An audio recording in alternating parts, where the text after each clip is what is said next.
Ladies and gentlemen, hailing from Cleveland, Ohio, I give you BVO. Oh, we boxing?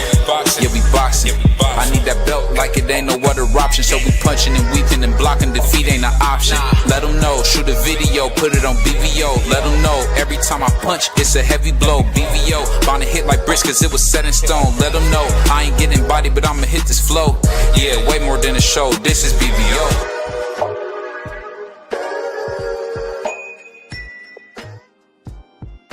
Yo, what's up? It's your boy BBO Sports TV, man. We back. I'm with my brother Prize. What's going on, man? How you feeling? Man, you already know, man. Another day. Blessed to be here. What's up with you? What's up, brother? Salute to my brother Dank. I know y'all seen the thumbnail. No, that's not D-Free. That is not D-Free. That's a He do look like Free. that is Smack from Battle Rap. So what I want to talk about is how now me being from, a young dude from the early 2000s, Battle Rap was very important for me. There was this kid named Murder Mook. I believe the kid was from Harlem. Yeah. He was just kind of destroying everybody. The funny thing about it was he was so talented because he could also do a little bit of rapping on regular beats, and that was one of Dame Dash's guys. So I always been a fan of Murder Mook. He's still around, BVO. He's still around whooping feet. Yeah, I seen when he beat up Hitman Holler. I mean, he beat him to death. That was they should have threw the towel in. That was bad. He got 3-0. That was crazy. Yeah, he definitely got 30. Battle Rap was so big at one time. They had a guy named you know him as Joe Buttons now. He went by Joseph Buttons back then, and he went against a dude named Goods. And him and Goods had a legendary battle. I thought Joe washed him. But Joe came from the industry of rap and just came in there and beat the life out of Goods in his thing. And I think the thing that messed up battle rap is that battle rap used to be free. Shout out to my homeboy Dallas. Shout out to Arsenal, man. Shout out to Loaded Lux, T-Rex. Shout out Rex. Grown man bars or something you got to deal with. You know what I mean? And stuff like that. When we had that, people forget it was free. It was free. Well, you know why, BVO? They're trying to get compensated now because, they was getting, like you said, it was free. So Smack, when he was running around with DVD before he came out with the URL, them boys wasn't commanding that much money, in battle rap. Now Cassidy set the tone with that. He ended up 250 grand. That's nobody never seen nothing like that for a battle when he battled Disaster in Cali. But what happened was the rappers' numbers went up, and that's why they have to put everything on the app. Because if Smack give everybody what they want, and then he goes to a venue, he's not going to make all that money back in one night, bro. And then the YouTube views ain't enough. That's where I went on that Caffeine app. But now there's no more money in battle rap. It's dried up for now. Yeah, and I don't know if you ever seen it, Dink. Joe Budden at the height of his career. He ain't battled Goods, did he? Yeah, he battled Goods. You remember when he battled Goods? Wasn't that Goods, the light-skinned dude, the chubby light-skinned dude that be acting weird? You don't remember that? Yeah, look that up. I know who Goods is. Yeah, I mean, I know a lot of dudes is younger. They probably don't remember Goods, but hey, look that up real quick so we can verify that. I believe that was Goods that Joe Budden went against because he had the whole slaughterhouse with him. I remember Joe Budden ended up coming back battling. I didn't know it was against Goods though. Yeah, he went up against. Let me see. I thought he was Hollow the Don. Let me look. Was it Hollow or was it Goods? I think it was Hollow when he battled Hollow. No. It was Hollow the Don versus Joe Budden. Okay, Hollow the Don. My mistake. I thought that was Goods. My bad. No, that's Hollow. Shout out Hollow. Yeah, you're right. My bad. Thanks to my brother Dank. Hollow the Don. And Joe went in there and just obliterated the nigga. And it was like, I know lost that one, BVO. I don't know what battle you was watching. No, Joe tore my new tail. You can probably say Joe 2-1. No, he was 2-1 if you want, because I thought that Hollow took the first round, but Joe watched quit. him. He quit. Joe watched him. No, Joe Budden was holding his own, surprisingly. Well, I wasn't surprised because Joe Budden, whether you like him or not, back in the day, Joe Budden, he was a pretty good MC, right? He was battling, he was cooking he was doing all right, and then the crowd wasn't feeling him. Then he snapped on the crowd, and they booed him, and then he couldn't handle that battle rap crowd. But let me set this up for you. Shoot to my man Right Side. That's the thing you got to remember, Dang. Right Side, my brother Prize, is that battle rap had got so cool. One of my favorite rappers, Cannabis. Cannabis, he did garbage though. And what you seen, battle rap was getting so popular that you had dudes who was washed up, stinking, trying to get in the battle rap. You had bums like Fredro Starr wanted to get in it. You had washed up niggas like Cannabis wanted to get in. You got to watch. Fredro Starr killed this battle when he battled. They battled on beat, but didn't he battle Keith Murray? So I mean, yeah, he killed Murray. Was lit though, bro. Murray was tweaking. The Murray we knew from Def Squad is long gone. But that's what I'll say. That's the thing I'll say. Right. The thing that was so hard about battle rap was everybody was excited. Me being a younger guy, I was like 2002, 2003. Because I used to love the Coke Boy DVDs. I don't know if y'all ever know who was a guy named Frenchie. French and Max B. Back then, his name was Frenchie. I didn't know nobody else but Frenchie. I didn't know no French Montana. I knew Frenchie. You had Frenchie. You had Big Avell. See, he wasn't called Max B. He was called Big Avell. That was back when him. I don't know if you ever heard this kid named Stack Bundles. Basically, that time in hip hop was tremendous. Was tremendous. Stack. Max B. Some people say Stack and Max B wrote Ballin' for Jimmy. Well, I think Max they probably did. Max B definitely wrote, but Jimmy came up with the Ballin'. That was from hanging around Max B. You know how they used to talk, but Jimmy, I'm pretty sure Max B had something to do with it. It sounds like a Max B record, but it sounds very Stack Bundle-ish to me. Yeah, the verses. I don't know. Jimmy can rap though. If you was like me, if you guys are like me and watch Dragon Ball Z.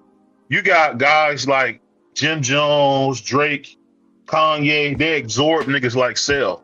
Like they get around a nigga and take their whole style, and you would think it was them that did it.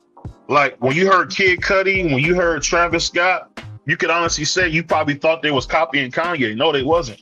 They had their own thing that he absorbed them niggas in.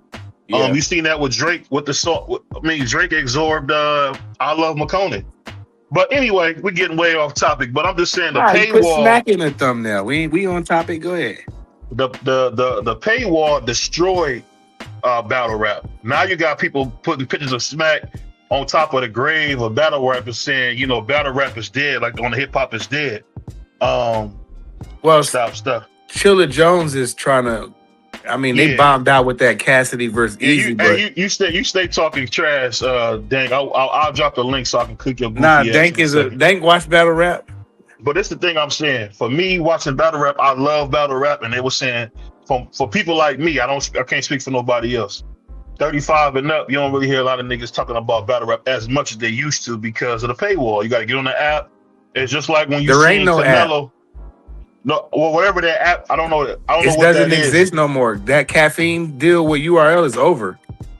Okay, I didn't know that. Okay, so lately, the person that's been dropping battles has been TBL, Chilla Jones League, but he dropped the ball with that Cassidy Easy, and then that Easy versus New Jersey Twerk choked in all 3 rounds. So that wasn't, and his audio and stuff. He trying, but.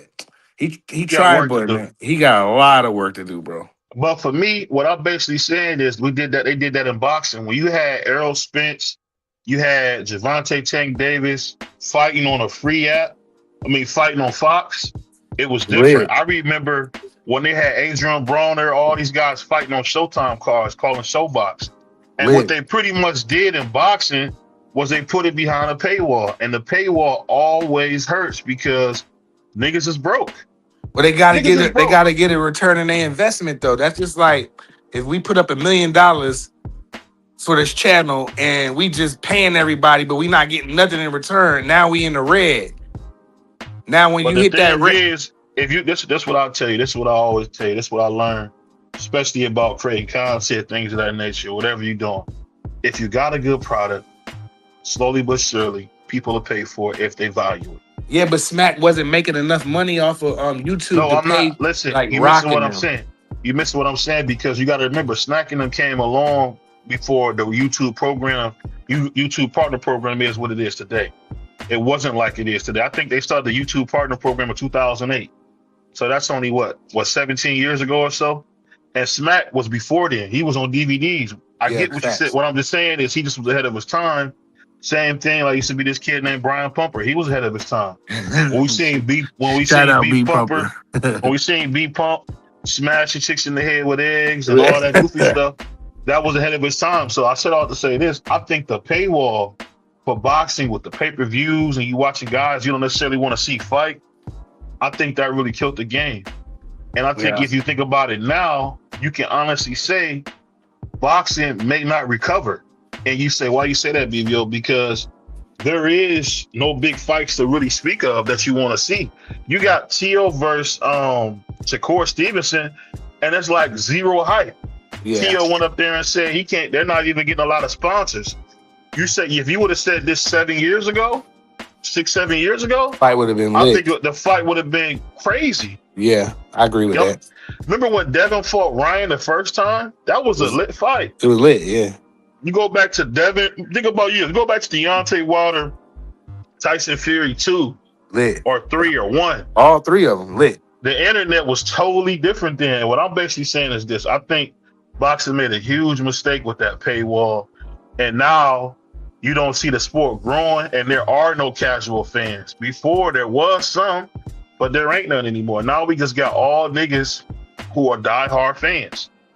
Who can tell you about Rocky Marciano, who can tell you about Archie Moore. That's cool, but you need the regular person who's not really, well, boxing ain't their life to be on there. Like when Jake Paul, from Cleveland did his thing with Anthony Joshua, that's all you see on the internet. Hey, Jake is fighting Anthony Joshua. Jake is fighting Anthony Joshua. And for me, I thought that was bananas. I couldn't believe that actually happened, and Jake pulled it off. And think about how everybody was talking about that fight. Y'all remember when everybody was talking about Mike Tyson versus Jake Paul? I mean, I said all to say Mike this, Tyson's man. name attached to it though. But that's what I'm saying. With boxing, we don't really have nothing anymore as far as name recognition, because people say what they want. I know a few guys that might maybe know who Canelo is, maybe Tank, maybe Devin Haney, but a lot of people that don't watch boxing directly or have somebody tied to the sport, they don't watch the sport at all. And that's kind of what you're getting, man, where that's why you see a lot of YouTubers is kind of pivoting, because boxing ain't what it used to be. And now they got this thing where everybody want to pickle pull people with access. And really what you're getting when you got access all the time is more or less you got somebody backing you and paying for you to look bigger than you are. And when you come up the right way with nobody, just yourself and your homeboys that you chose to come up with, niggas don't always respect that. But I'll say this, man, that's why I love my favorite sport of boxing, because I believe it can make a comeback. But let me ask you this. When you see the paywall come up on boxing, did it remind you of what was happening to Battle Rap or no? Go ahead, Prize. I don't know if you can hear me. Yeah, I don't think Prize can be, but like I said, it's just one of them things where I just was shocked that we didn't get, more people excited about the sport of boxing. And for me, I think boxing is one of those sports where it can never get old. You can never get tired of watching it. You can never be like, oh man, this is this or this is that, because boxing is lit. I love boxing, man, and a lot of us do. Like, I can't wait to see what happens when Devin Haney get back in the ring, because when he got in there with Brian Norman, I knew he would beat him pretty easily. I mean, I'm gonna be real. I thought he was gonna beat him pretty easily, so I'm not gonna play no games like I thought Brian had. I didn't think Brian had a chance, because of all that Devin had been through. Devin had been through a lot of tough fights. Devin had seen a bunch of different styles, and it's very eerily similar to when you seen Errol Spence fight Bud Crawford, and Bud Crawford went in there and put hands on him. I mean, he put hands on him, like my man said in Hooplam. Eleanor, if I raise up, you know what I mean? And that's the thing that happened in boxing. I feel like this. No matter how you try to put it, man, pay-per-views have been okay, but they haven't been good for the sport. They just haven't been. It was back in the day, shout out to Don King when he had closed circuit television and all that. But now, man, niggas want to be able to watch stuff for free or dang near for free. Like the whole thing, like NBA YoungBoys fans. They said he got the brokest fans in industry. But they find a way to support by YouTube. They run his numbers up. He the king of YouTube. So for me, like I said before, boxing is one of them things where I think it's just a matter of time before we find what we need. And that's kind of how I look at it. But I don't know. I'm just excited about. We need these another upcoming star. fights. We need another superstar. Yeah, I don't see one coming either. What about you? I mean, well, the one that can be a star, everybody hates him. Devin Haney. He doesn't care if he wins, lose, or draw. You know, but everybody don't, you know. Seriously, or are you joking around? No, I'm dead serious. He definitely could be a superstar. If Devin Haney was from the UK, imagine how big he would be. Yeah, I mean, He only get the hate from us, his own people. yeah. Imagine if he still could be a black man. He still could be a brother. But imagine if he had imagine if Devin Haney had that UK accent. And he was from like Liverpool or somewhere crazy like that or whatever. You know, Manchester. Man, that man, undisputed, the stuff that he did, boy, he'd be on top of the world right now. And especially if he were white, he looked like Dalton Smith. But hey, what do I know? Yeah, I just think no matter what, I'm impressed with Devin, but I just think no matter how you slice it, the Bill thing is just gonna keep him from being who he should be. And I think I'll just say this. I'm not trying to worry about that no more, because I kind of see that it's not gonna change, because Devin is really, really hated. And like you say, why you say that, Bill? Because I see how people treat Devin. I see how people talk about Devin. It's never disgusting. It's never with excitement. It's never with any of that. It's just crazy when you think about it, because for me, what more could you really ask for? I mean, from a star. I mean, does Devin talk? Maybe not enough for me, but he talks enough. I don't think people should poo-poo him like they do. And I'm telling you, man, like, you talk about a dude who actually brings appeal to what we doing in boxing. And he wants to fight the best. I'm talking about almost if he could, he would fight niggas back to back to back if he could. Probably would. And that's the thing that's so crazy. And that's why I say, like, the paywall is crazy. Like, think about that fight with Brian Norman. Say what you want, the doggone fight was on DAZN. So if you don't know what DAZN is, how can you see the fight? There has to be something they can do that they can work out when they tell these fighters, hey, champ, this ain't gonna work. You gotta get on TV.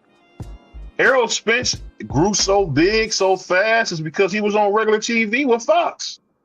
They bought him up on Fox. Before that, I mean, when he was on TV Fox, before Fox. Yeah, but I'm just saying, him being on Fox was huge, because, you know, he wasn't part of the HBO crew. He wasn't part of that 08 Keith Thurman, Adrian Bronner, Sean Porter. He wasn't part of that class. You know what I mean? He wasn't one of them HBO boys like Terrence Crawford and him. He kind of came on to when they got the Showbox, and then they did the Fox. And you seen them all with their suits on. You remember how they was? Remember how it was when you heard Mikey Garcia coming up from 135, somebody he sees something in Earl. Yeah, he was tripping. I mean, it was crazy. What's going on for you? How you feel, man? Earl didn't even call for that fight. The Mikey called Earl out. Earl was like, "Word? Oh, all right. You want to come to welterweight?" Man, Earl turned it up on Earl. I love that fight. Derek James was in the corner like, "All right, you gonna turn it up on him now?" And Earl went there. That was a good performance by Earl. That was a open the door fight for both guys, because whoever won, it was going to make them a superstar. Yeah. And with the pay-per-view due free, like $300-400. Yeah, it was I think 350,000 pay-per-view. That's crazy. That was both of their first pay-per-view, so it was an open the door to stardom. So whoever won was going to be a superstar. Earl was the winner. Yeah, I definitely agree with that. I think for me though, bro, I'm just kind of at the point when it comes to boxing is I just don't know why it seems like there's so much self-sabotaging. Dudes talking about they want this ungodly amount of money. Even one of the friends of the show, you had Schofield Sr. at one time talking about, I want $1 million. Why can't I ask for $1 million? Because you can't ask for $1 million if you can't make it back. That's why. Shout to my brother Mike Rim. I just don't get it because these That's, guys that's are my really pricing themselves out. Go ahead, Free. that's my problem. That's the problem that I have with a lot of these fighters. A lot of these fighters asking for money that they don't generate. And people say, Right. "Oh, you gotta pay. You want to see you fight a fight." Well, they're not paying to see them fight because they fought before. This ain't the first time they fought. Ain't nobody paying to see them fight. So until they generate the money, they can't. They can ask for whatever they want, but they can't expect to get the money that they're asking for if they're not generating that money. You're And right. guess what? Nobody wants to pay some money and not get a return on their investment. Free, you know. Yeah, I mean, you're not gonna go and buy a restaurant that for $6 million, but it's only making 500,000. You're not gonna spend $6 million on a restaurant when it's only generating $500,000 in revenue. It's just not gonna happen. You say, hold on, y'all overpriced. So it's the same thing when it comes to these boxers. You can't ask for outrageous amount of money. Well, can't expect to get outrageous amount of money. You can ask for whatever. Not no more. You can't. You can't expect to get outrageous amount of money when you're not generating that money. That's why when Richardson Hitches asked for, he turned down the $2 million for Keyshawn. I'm telling you, he wanted 300. He wanted 3 million. I'm like, no, you never generated the 2 million. They gave you more than what you generated in your last fight. Yeah, So what are you talking about? I think that's a careful way of avoiding tough fights. Yeah, And definitely. It's been a part of what the you, beginning of the time, pricing yourself I, out. I think what Insane said is pretty true. I wish they would make a deal with like TNT because TNT don't have no sports no more. Why Yeah, but not? nobody wants to invest in boxing. That's the only problem. The same. That's why you got the thumbnail up like battle rap. The money's dried up in battle rap. Smack said it ain't coming back. You seen that video? Smack said the Yeah, money ain't coming back. Well, boxing is not. I ain't gonna say it's not coming back, but right now, there's nobody except for a couple of people. We got to dig Manny Pacquiao all about the grave and Floyd and them to see views. Nobody's.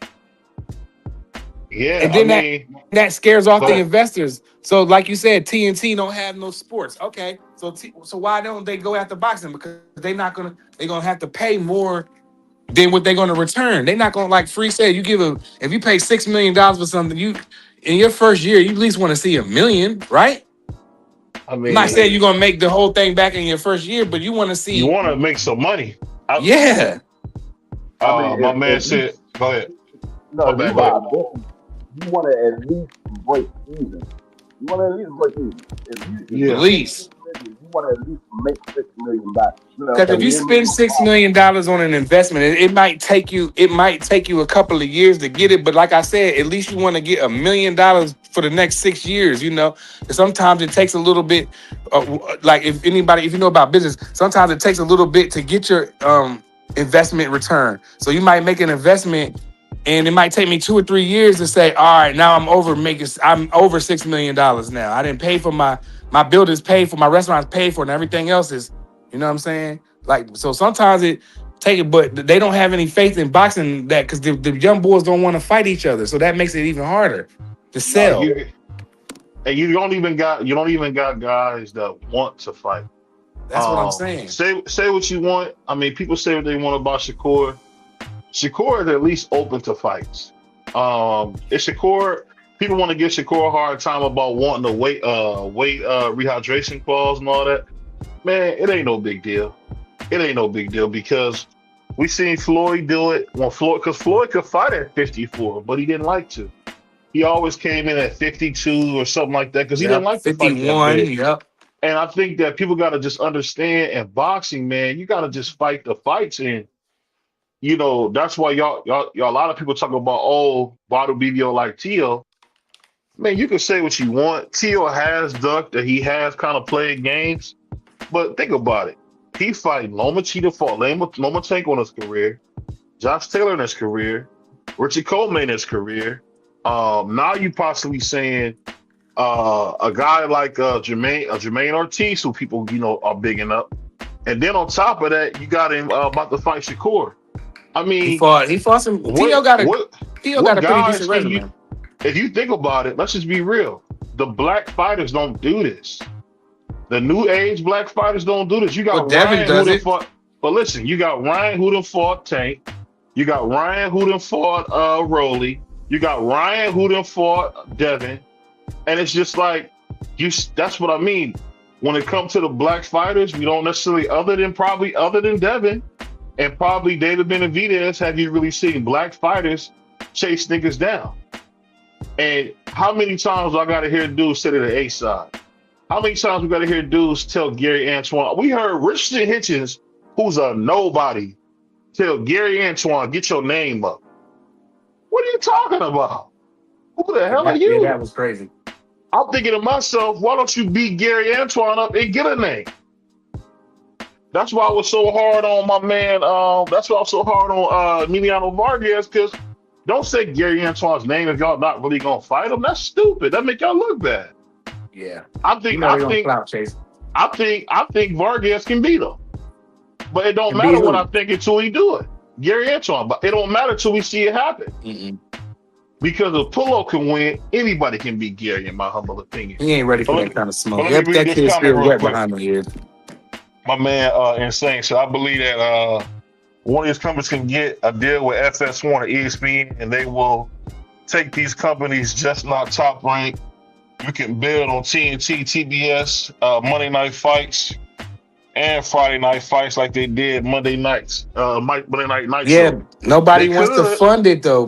Insane. That's what I just was saying. Like, it sound good, but are they going to take $20 million and dump it into that? How much do you think it's going to take? They got do production.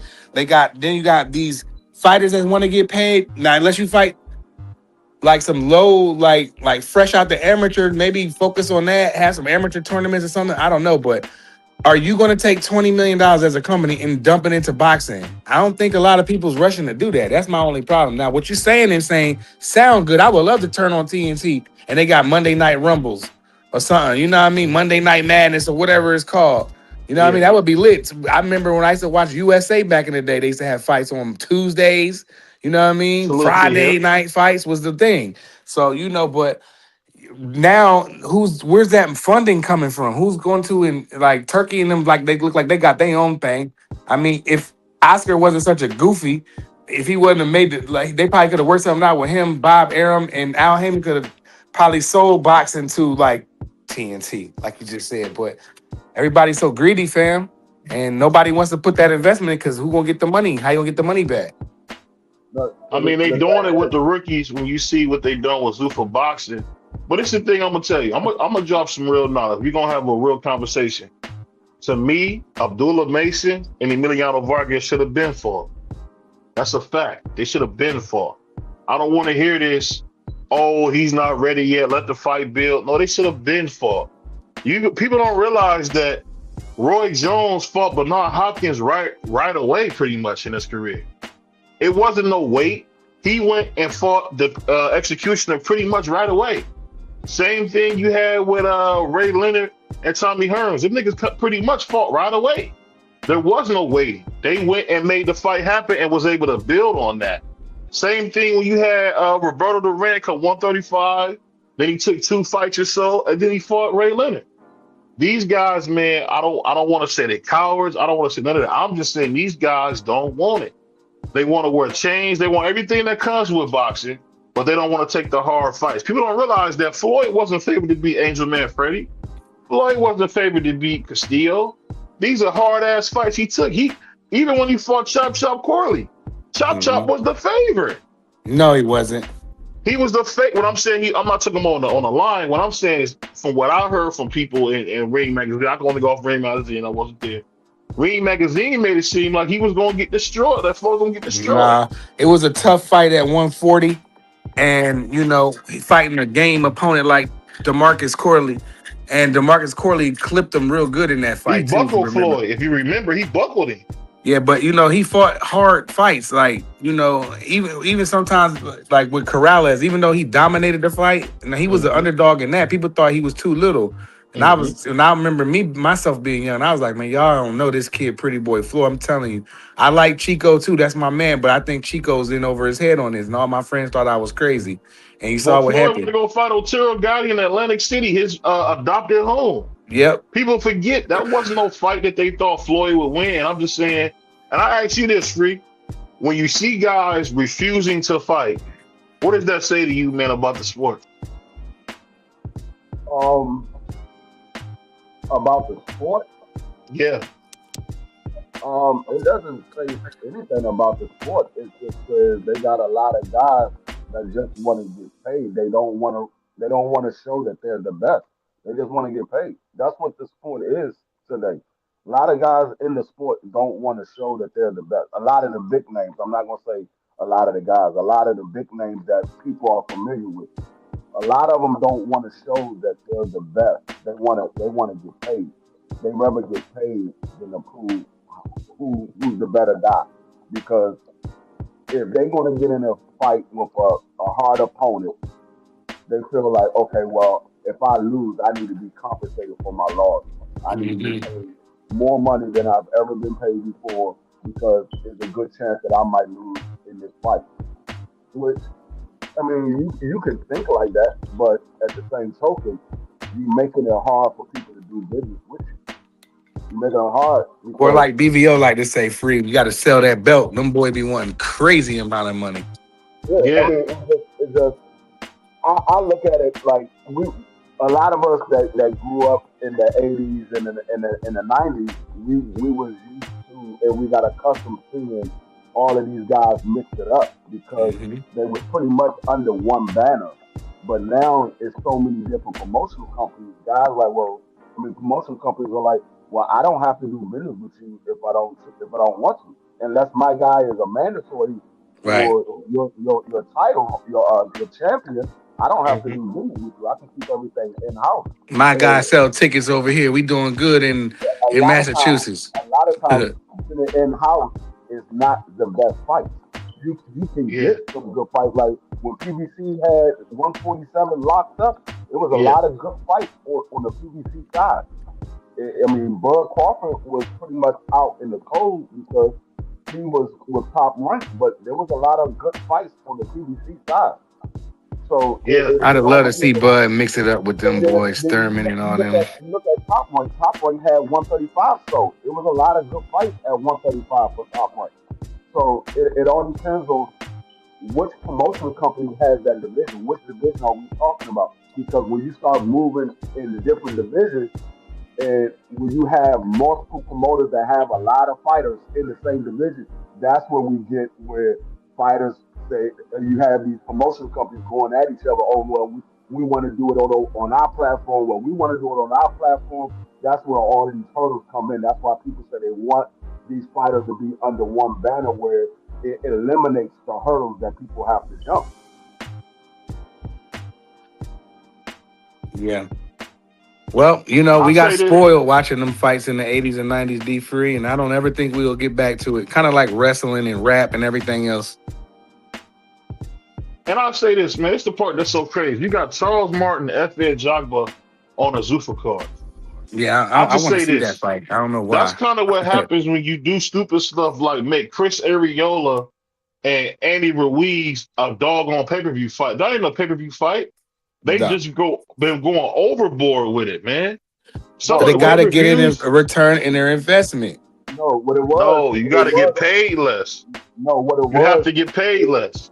No, it was the fighters asking for a certain amount of money, and that's what PBC. That's why PBC came up with the motto: well, we're going to give you low guarantees. If you want to make more money, then you be on pay-per-view. If not, this is what we're getting for this fight. You say you want to get more money, okay? We give you this amount for your guarantee. You make the rest on pay-per-view. You get it on the back end, and that's why we had so many pay-per-views. Because pay-per-view was really only for mega fights. That's what pay-per-view was for. It was for mega fights and undisputed fights. But so many people wanted to get the big dollars where the promotional company wasn't getting it from the network. So they were like, okay, well, the only way we can get them the money that they asked for, we got to put it on pay-per-view. Let the fans pay for it. If the fans pay for it, then they get the money that they're looking for. If the fans don't pay for it, then they tell you, well, this is what the fans say you want. Right. And I'm just saying that even when you think about that part of it, I'm just telling you, man, we don't. There's no fight that you can even say that you're remotely excited about. People can say what they want, but Canelo should have fought David Benavidez. That fight probably could have did $3 million like 3 or 4 years ago. We If need pay-per-view. Shakur, yeah, that's what I mean. 3 million pay per view. If Shakur was able to fight Tank, man, that probably could have did 1,700,000. And I'm just telling you, man, boxing is messed up. You got Bud Crawford who didn't retire. You got AJ who hanging on by a string. Tyson Fury's done. Usyk got 1 foot in, 1 foot out. As my man Your boy St. Wilder's Canelo's still completely around. done. Man, Canelo's done. You could put a fork in him. That's When your you man. having surgery, on the same joints over and over again, that ought to tell you that that part of your body won't ever be the same. All you can do is all you doing is cleanup jobs at this point. How Yeah. many times you gonna clean up that elbow? That elbow is messed up, man. It's not coming back. It's just like if you grew up in my area and you had Chi-Chi's and Friendlies. We all had fun going to them places as kids, Ponderosa. But them places are gone, man. Forever. It's gone forever. So, I mean, it's just that we got to face the facts about what's going on. And I'm telling you, man, giving me fights, like when me and Tony went to the fight, who the hell was the dude that Xander was fighting, man? I didn't tell you who he was, and I watch boxing. And to be honest with you, the fans showed you. They showed you multiple times. You put on the fights that we want, we will pay for it. We saw it with the Earl and Bud. We saw it with the Tank and Ryan. You put on the fights that we want, we will pay for it. But if we're not paying for these fights that we don't care to see. Yeah, I mean, That's it's tough. why I'm so going in on Virgil, because that's the fight the fans want. If Yeah. you want a certain amount of money, okay, put it on pay-per-view. The fans Oh, want to shit, I didn't even see my bad, it. I didn't even see my man Insane here. My bad, Insane. How you feeling, brother? Oh man, salute to the bros, man. How y'all doing tonight? What up, my Hey, guy? man, shout out to the east side of Long Beach, man. We got my brother in the house. What's going on, All man? back. Hey, you know, I kind of what I said earlier in the chat about the TNT, maybe a TBS deal. If Ted Turner was still around, but y'all gotta remember if these guys are giving wrestling promotions such as TNA, AEW, WWE, you know, money to build their program, especially TNA, as you know, what I'm saying as this rise, why you can't do the same with per se a boxing promotion? Let's just take Golden Boy for example. You know, if we see all these older guys, as you guys just said, like these guys are getting out of boxing, so now it's time for the new school dudes coming in from the Olympics, the guys with like 5 fights or maybe 10, or even the young brother who father be on here, Coach Hackett and his son or whatever. You know, Yeah. you can build them fighting every Monday, every Friday, you know what I'm saying, and then get them to pay-per-view status, you know what I'm saying, because all you really need is one big name or maybe two, But and then the TNA rest of them. sell tickets Insane. And that wrestling, that low budget under they still under that WWE umbrella, but like I've been, because my daughter is a wrestling fan, so I go when they come to Philly, I go all the time, right? Right, When we go in there, it's packed in there. You right. know, even we went to that what's the guy, the black guy? He say whoop that trick. I was at that one, and the black guy, he was a champ, and he came out and his music was called. It was saying whoop that trick, and the whole crowd was saying whoop that trick. And even my daughter, it was packed in there. They're not going to sell them fights out like that. The So, difference, the but what difference I'm saying is when They're you getting a go, little bit money back from that wrestling, but you know, but what probably I'm for that saying budget. is when you guys remember when TNA came out, them guys didn't have no major stars. They started from the bottom up, and this is Sure. what Yeah. these guys need to do. That's why you come in there with a well-known promoter. You know what I'm saying? And he business with somebody else that can get you in the doors of the TNT and things like that. And you can have these young guys, not all around the world, but if you guys remember, WCW was shot in Orlando, Florida, at a studio. It didn't move around till it started making money. Maybe that's what these young guys and these promoters need to do to build their names up. And that's where you guys can see these young dudes coming up fighting each other. And we won't have what we have now. the That's all I'm difference. saying about building a company. No, I Yeah. agree with you. But I agree with you though. the difference between wrestling and boxing, those people are entertainers. They interact with the fans. Boxers don't interact with the fans like that. Some of them do, but majority of the boxers don't interact with the fans. Like those wrestlers and those brands, they will Yeah. have autograph shows. They will have different little things for the community to come out or the fans to come out and interact with the entertainers, the wrestlers. They don't Hmm. have that with boxing. So they was able to build their audience because they made sure that those wrestlers came to them to those events. It's part of They their made, job, free. That had yeah, to show up. What they made it. what They made sure that they came to those events to interact with the fans so they can build that brand. But what these boxers are so by themselves. They don't have They they all don't want to have be a head. rappers and wear chains They and don't have a head. So everybody is for themselves. So well that's a that's good why thing you that have some of them do it. Well, that's a good thing where you mentioned that, D Free, because now these new guys, you can actually change the motto. Who said that a PBC or a Golden Boy can't change their motto and actually go for that type of brandmanship and endorsementship and have these young guys do this and that? You know what I'm saying? Put themselves out there to the people. That don't just work with wrestlers. That could be with anybody. That's what the NBA does. That's what the NFL does. That's what all these other big sports companies does. You just have to get a group of guys, no more than 15 or 20, to build the brand back up from the bottom. It can possibly happen. You just got to yeah. I do it, and mean, you have I to get like the the right thing type with the of young people in it. boys fighting. Like I would have like amateur like tournament like high profile amateur tournaments on like Spike TV or something. Right, Like right. something like I would have the young bulls like the up and comers like you said 5-0 maybe 10-0 like Free said or one of y'all said that. But I love that model. But who's going to fund it? Nobody. When I pitched that to them, even if I got with like Al and Bob and all them try to pitch that, man, they probably be like, nah, we do better on wrestling because you can control the story with wrestling. You know, you can't control the story with boxing. Somebody might go in there and get whooped. Well, You know what I Free, I mean? mean, what prize, my brother? You forgot it was a little company, bro, that did these same exact things that me and you just discussed, right? It was a little small company, bro, and it was called the UFC. They did the Yeah. Hmm. same exact thing. So if they can do it, boxing can do it. And it's just have to be a company thing where this one company per se, we say PBC as the company does it with their fighters. And then the motto would get everybody else into it. But we've seen it with the UFC. We've seen it. Yeah. Yeah. Yeah, for And they sure. got a big boy TV deal with Paramount. People don't realize Paramount is huge. Yeah, So they bro. got a deal with Paramount. I mean, I think they said something wrong, billions of dollars to do it. And this is the thing I'm saying as a fan of the sport is that these paywalls have just even killed the interest of like the casual fan who want to flip it on to see somebody get their ass whooped. but You see, can't the you, reason, you can't even flip it on to see somebody get beat up no more. but see, Right? Because you don't have the reason why they have a deal like that is because they're building their own league. It's boxing in a sense, but they're building their own league. So when they're building their own league, they have the say so of what these fighters can and can't do. So they can say, okay, look, this is what they could come with a game plan and say, look, this is what we have in our fighters do. This is our pay structure for the fighters. And so this is how much money we're going to be paying out. So we won't be losing money. We will actually be making money.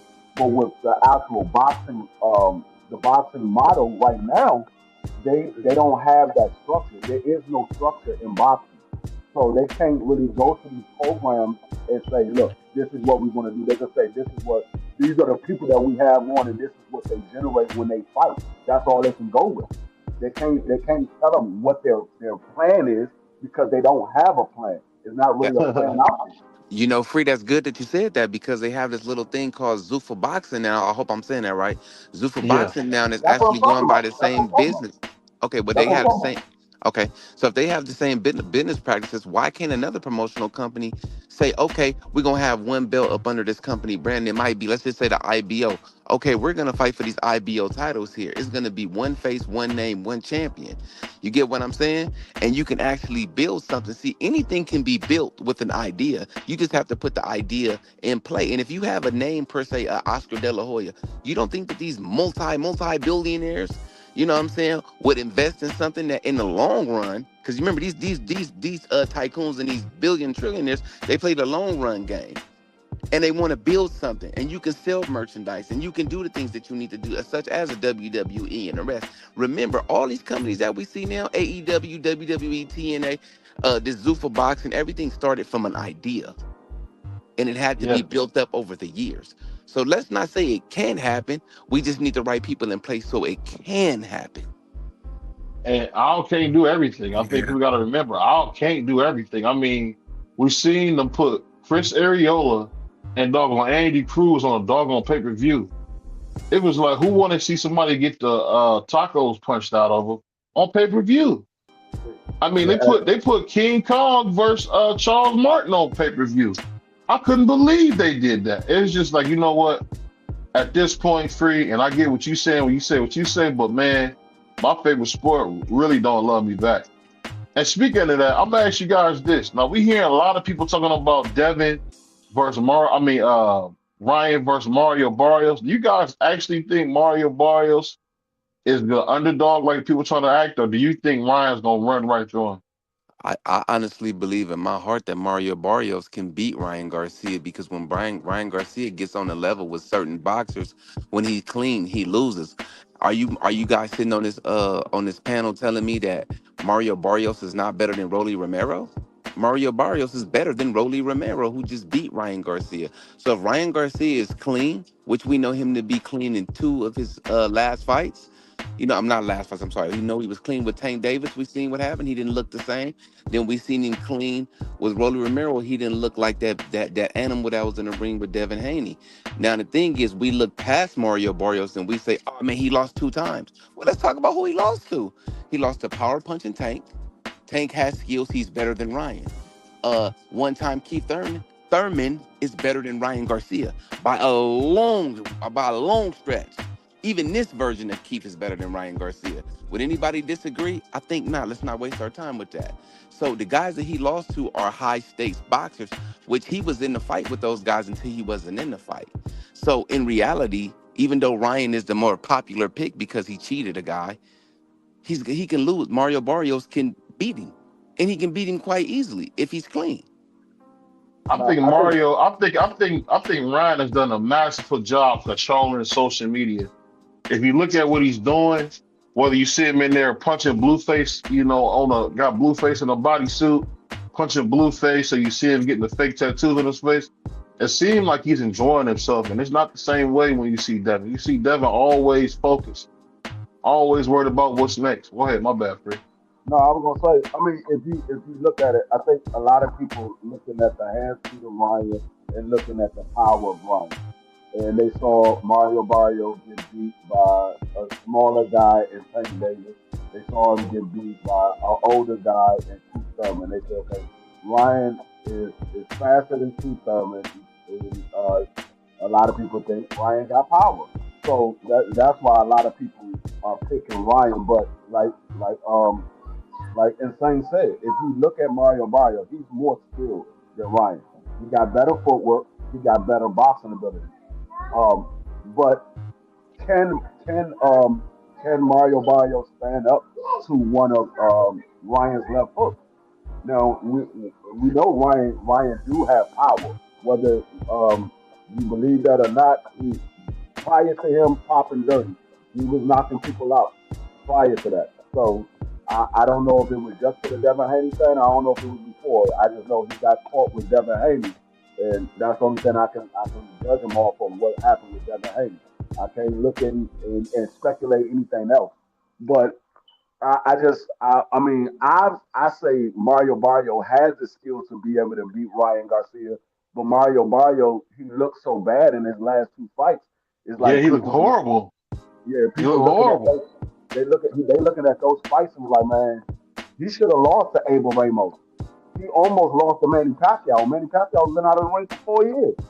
So they looking at those and they're like, hold up, Mario Barrios and Ryan Garcia. Ryan lost to Tank Davis. He lost to Keith Thurman. Those guys are better than Abel Ramos. Those guys are better than a 47-year-old Manny Pacquiao. So that's why I think a lot of people are picking Ryan over Mario Barrios. But he has the skills to beat Ryan. It's just a matter of, does he still have that hunger that he had when he was fighting Tank Davis, when he was fighting Keith Thurman.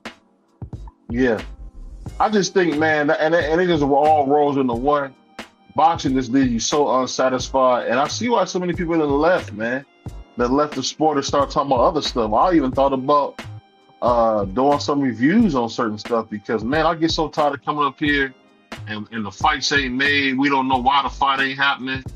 And then you got Bill in there cussing the other guy out. It's like, come on, man. Like, when we gonna get some real fights that we don't know the doggone winner to? Most of the fights I see is like 70-30. You know, when the last time you seen a genuinely fair fight? I remember when they tried to say Brian Norman versus Devin's a fair fight.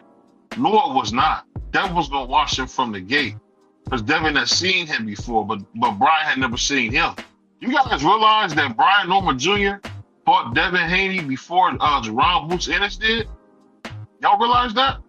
We realize it. We realize it, and it's a fact that this, just like my man Free just said about Mario Barrios' last performances, though we know your resume and we know your cachet, we don't know who you're going to be the night of the fight when you go in there. Are you going to be the guy that we expect?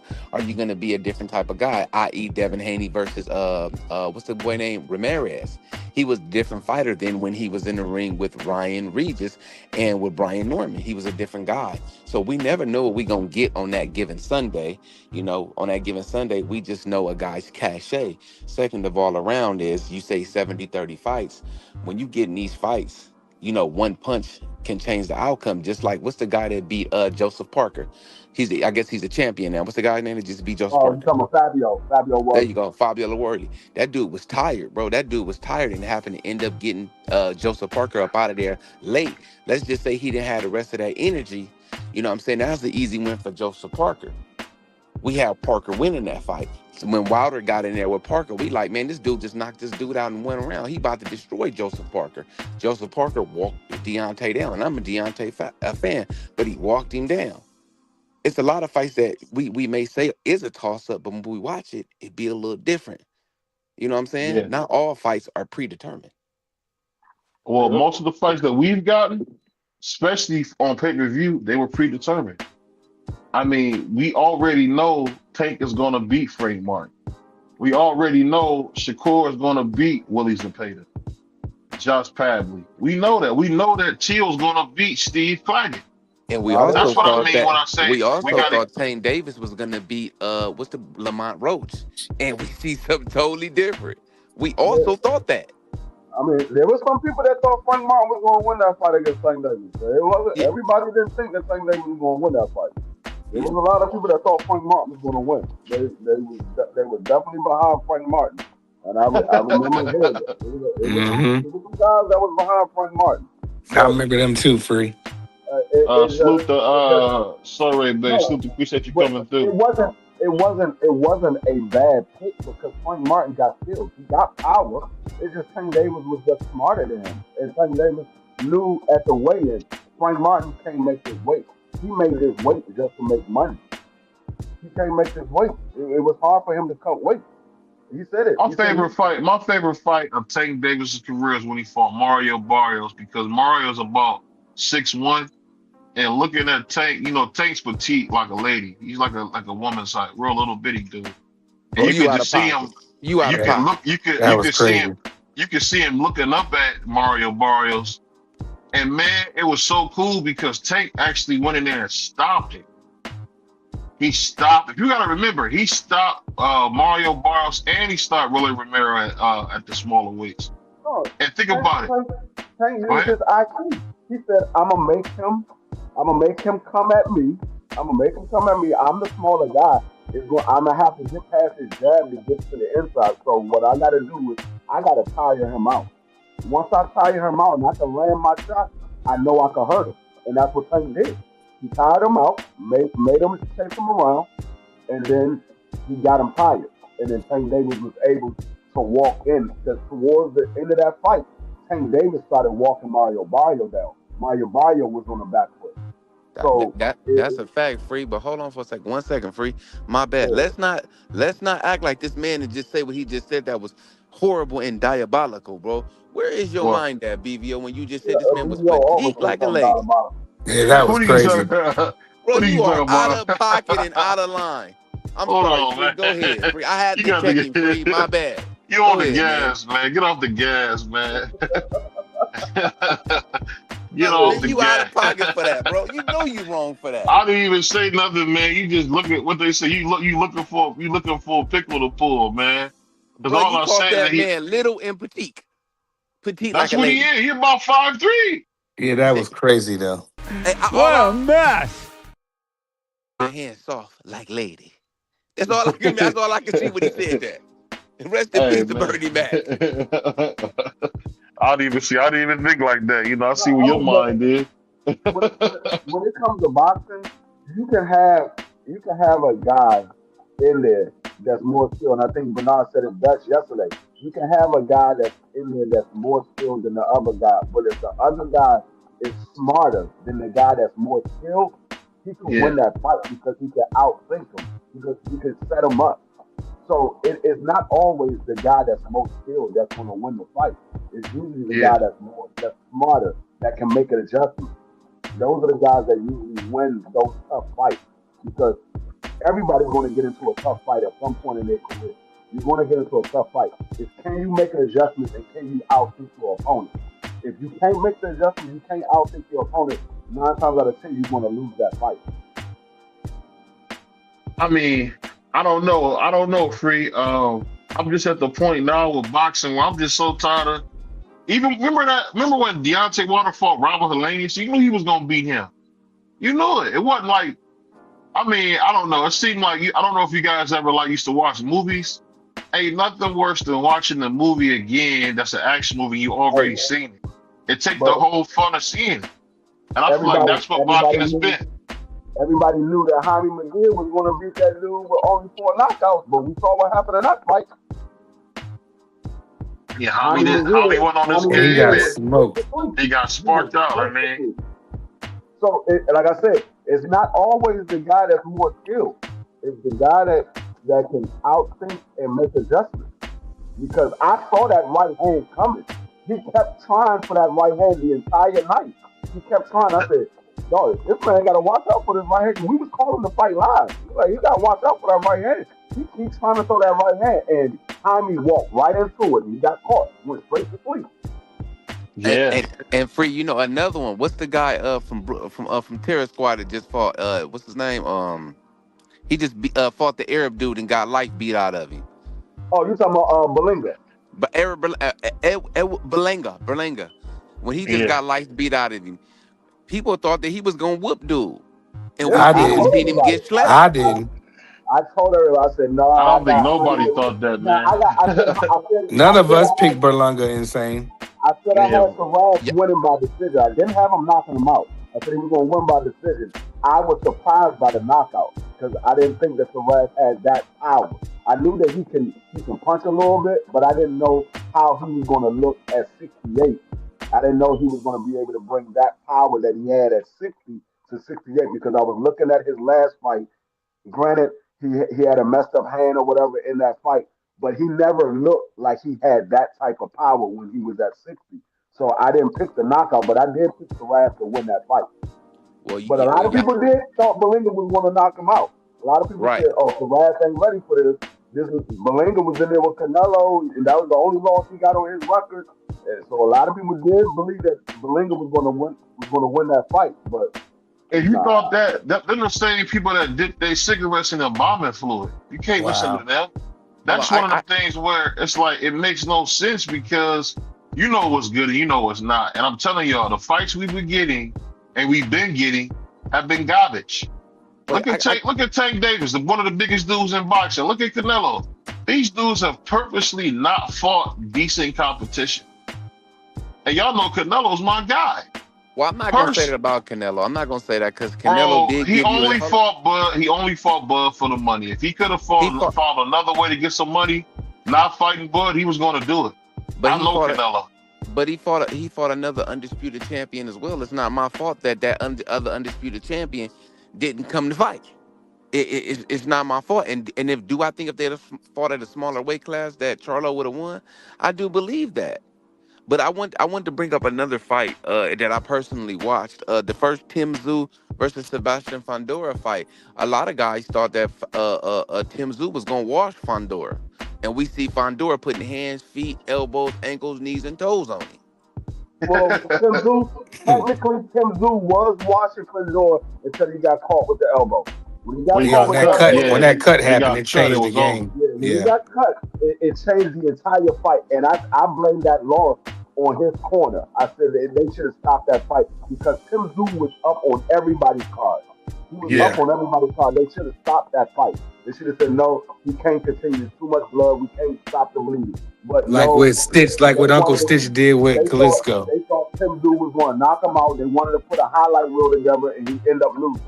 So I blame that loss on his corner because he was whooping Fedor prior to the cut. Yeah, he was winning. Okay, He was Chris, winning. He was getting. What He was about the getting second off. fight? Because I'm gonna be Tim honest. Tszyu got washed. That What was he about a the got wash. second smoked. fight? He got smoked out. That was a wash. Because that fight right there made Sebastian who he is right now. Because now Sebastian knows he can fight from mid-range and the outside now. Sebastian usually only fought on the inside. On the inside, getting his head beat That in. fight, Smothering all his work. yeah, that fight he figured out. I can use my jab and keep these guys on the outside. Yeah, I still don't think he's all that though. He's cool. And I'm gonna bring up something. I'm gonna bring up a couple more topics we got to get to because we're gonna have a nice show today. Man, we got to talk about this. So we keep seeing the Mexican Pussycat came out again being a coward and said he's not going to address Ja Obata until it's time. Now, when you hear about a guy that's going to cruiserweight, when did you guys ever think we would see David Benavidez get castrated to where he won't even say a man's name, so he want to wait till he get done with the fight before he says anything else about Ja? Were you guys surprised that he became a eunuch this way? You got other business. He's not the only one that done ever He's did done that. that before. He's done that before. He did the same thing with David Morrell. When David Morrell was calling him out. Now, Ja Obata didn't call him out. David Morrell did call him out, and he said he's like, the guy ain't ready for this. I'm not going to speak on him. I'm getting ready for my fight. So he did the same thing with David Morrell, but I'm not mad at what David said because he said I'm focusing on my fight. He has a fight already lined up. Once that fight is signed, sealed, and delivered, all we need is Zordo to get past his opponent. If Zordo make it past his opponent, that is the next fight that's happening for David Benavidez. It's already signed. It's just Zordo got to finish his side of the business. Yeah, they want to make some money. I'm not I hope mad at Zordo beat him. I don't think He's Zordo not. can, but I hope he beat his black ass. I'm so No, tired of Zordo is not Benavidez. even that good, bro. David Benavidez is an absolute fraud, man. He's a fraud. The same way you feel about David Hating on Benavidez, your own the same Mexican way- people. The same way you feel about David Benavidez, the same way we feel about Theo. I hope the court whoop his black ass. Same way you- because Hold the on, difference, but the difference between David Benavidez and Theo is David Benavidez fought everybody except for one person that ducked him. Hold on. This is the same dude that told me he want to fight a 41-year-old man and Beterbiev. That's what he said he wanted his next fight to be versus Beterbiev. No, that's what Turkey want. Man, I don't know about none of that. It doesn't matter. It doesn't matter if he said he wants to fight a 41-year-old Arthur, or if he said he wants to fight a 27-year-old Bivol. He's doing stuff that nobody else is doing. He fought David Morrell. He turned around for Anthony Yarde. He's about to fight Zordo. Andre, He's going to try to get the Arthur Caleb fight. Plant. He's going to try to get the Bivol fight, and he's going to try to get the Ja Obata fight. There's nobody Bivol else was that- ducking free. He Yeah, act like that's he what don't we want got the fight. That's the reason why Bivol been David ducking Benavidez- David That's the reason why Benavidez. David Benavidez is a champ. But there's nobody else doing that. There's nobody else doing that. Nobody else doing it. I feel you say what you're saying, Free. But it's the thing. Why do you want to become unified in a division where a guy got the Ring magazine and the IBF? Why wouldn't you go fight him right next? He's going to be unified. He's going to be the WBC and what's the other belt that Zordo got? The WBA. He got the WBA. Yeah, so he's going to be unified. He's going to be the WBC and the WBA champion. And then they will fight for the third belt, which is the IBF and the linear belt. And then there's one more belt left out there that daggone what's your face just lost. The He just WBC, my man he just Noel beat Bottle Jack yeah, to get. Bottle Jack just lost his belt, so there's one more belt left out there. He just lost his belt, so See, I don't get it, free. Like, why don't you admit that David is ducking, man? no. I can admit what Canelo was ducking. This is the problem that I have with you. You cannot duck somebody if you don't send him an offer. So you're telling me that you want David to send John Obertai an offer, but you're not telling me that you want John Obertai to send David an offer. You keep saying why David is the A side, free. No, You know it. that's not what you told me. You said John Obertai is the number one guy in the division. That's my that's what he is. I'm talking about far as pay per view. It's clear that David Benavidez is the A So side. He's actually been on pay per view before. Who is John Obertai with? Who is he with? He's John with Turkey. Obertai is with He's with Matchroom Turkey. Hold on, he's with and Turkey, Turkey, correct? pretty much. He's Pretty with much, Turkey. yes. Okay, Yeah. so if he's with Turkey, Uh-huh. Turkey is the one that's making David Benavidez fight outside of the Zotto fight. So if Turkey is the one that's making David Benavidez fight outside of this Zotto fight, why Turkey ain't saying, David, instead of you getting Arthur and you getting Revolve, we want you to fight John next. See, I don't know how the business works on Okay, that, so free. you I'm can't only say that the man's ducking this. man. The whole world know he hasn't even said John's name. If they're not sending him an offer, you cannot say that the man is ducking. Like I told you before, the only person I said that I heard say that they want that fight next, or they want that fight. And they didn't say next. He said he want that fight. Is David Benavidez. I didn't hear John say I want David Benavidez. He just said this is my division. But he didn't say I want to fight David Benavidez. He said this is my division. See, you see that? That's one thing I love about Free. Free want to go on words, huh? The same vocal cord you use to say that phrase, you can use those same vocal cords and say, man, forget Zotto, fight me. I'm the guy if it's a business. You can use those same vocal cords to say that phrase. Hey, one thing about Free, man, the brother's slick, man. That's a slick black nigga for you, man. That's But I'll crazy. say this, man. So we're not gonna admit that David is ducking. So that's fine. But let me ask you guys this. When we talk about boxing, man, what is next? What is next at the light heavyweight division if we still waiting on Bivol and Beterbiev? Do you guys think Morella do anything? Because I seen Morella like he lost his last fight. I mean, he won on, technically, but I thought that guy kicked his ass. What did you guys think about that fight? I don't think that guy kicked his ass. I think Morrell won that fight. I think Morrell won that fight.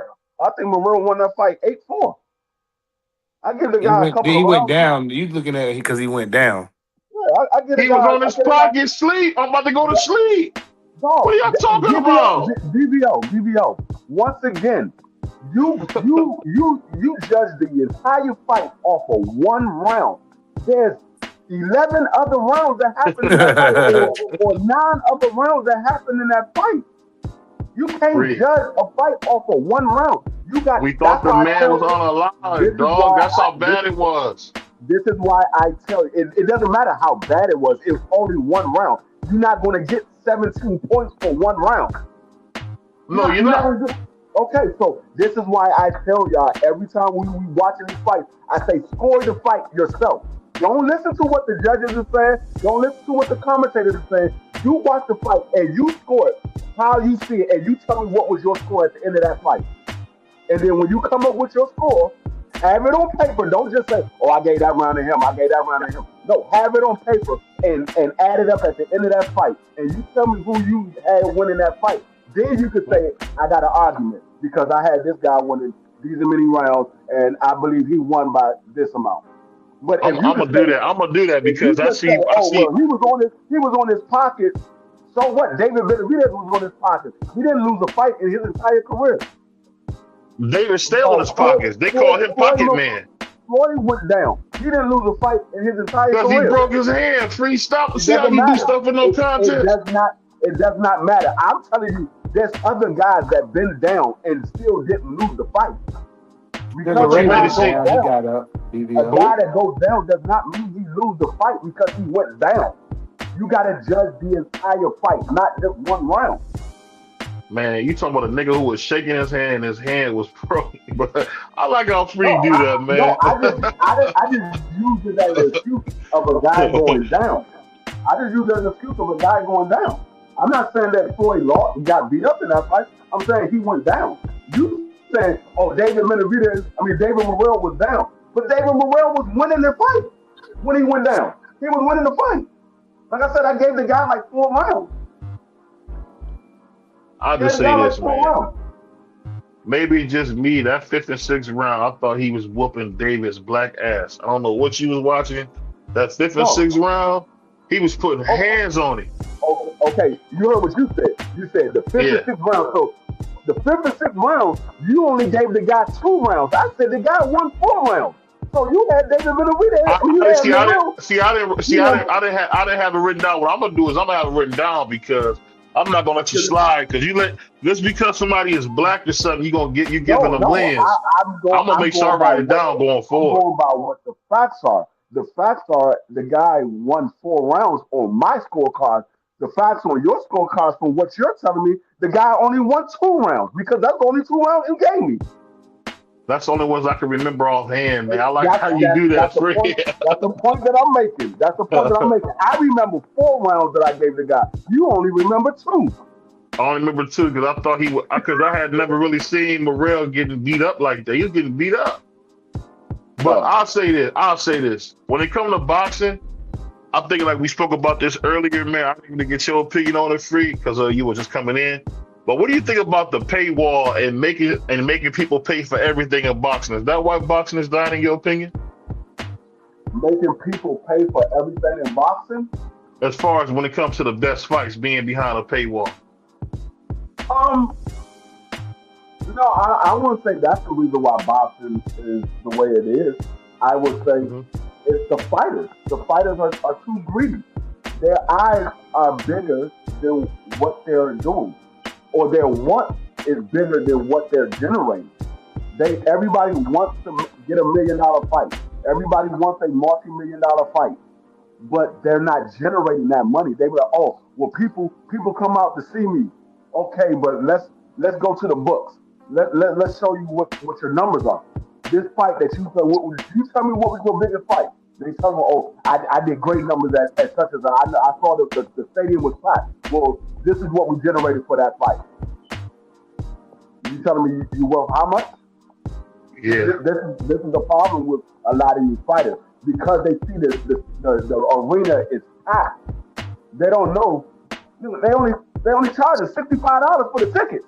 Yeah, the arena's packed because the tickets are cheap. You're a funny dude, Free. I mean, just like T.O. T.O. goes, oh, I didn't even make $1 million in the daggone Josh Taylor fight. You was in the Hulu theater that says 5,500 people, and you couldn't sell that out. How do you expect to get more than $1 million? You couldn't sell out the Hulu theater.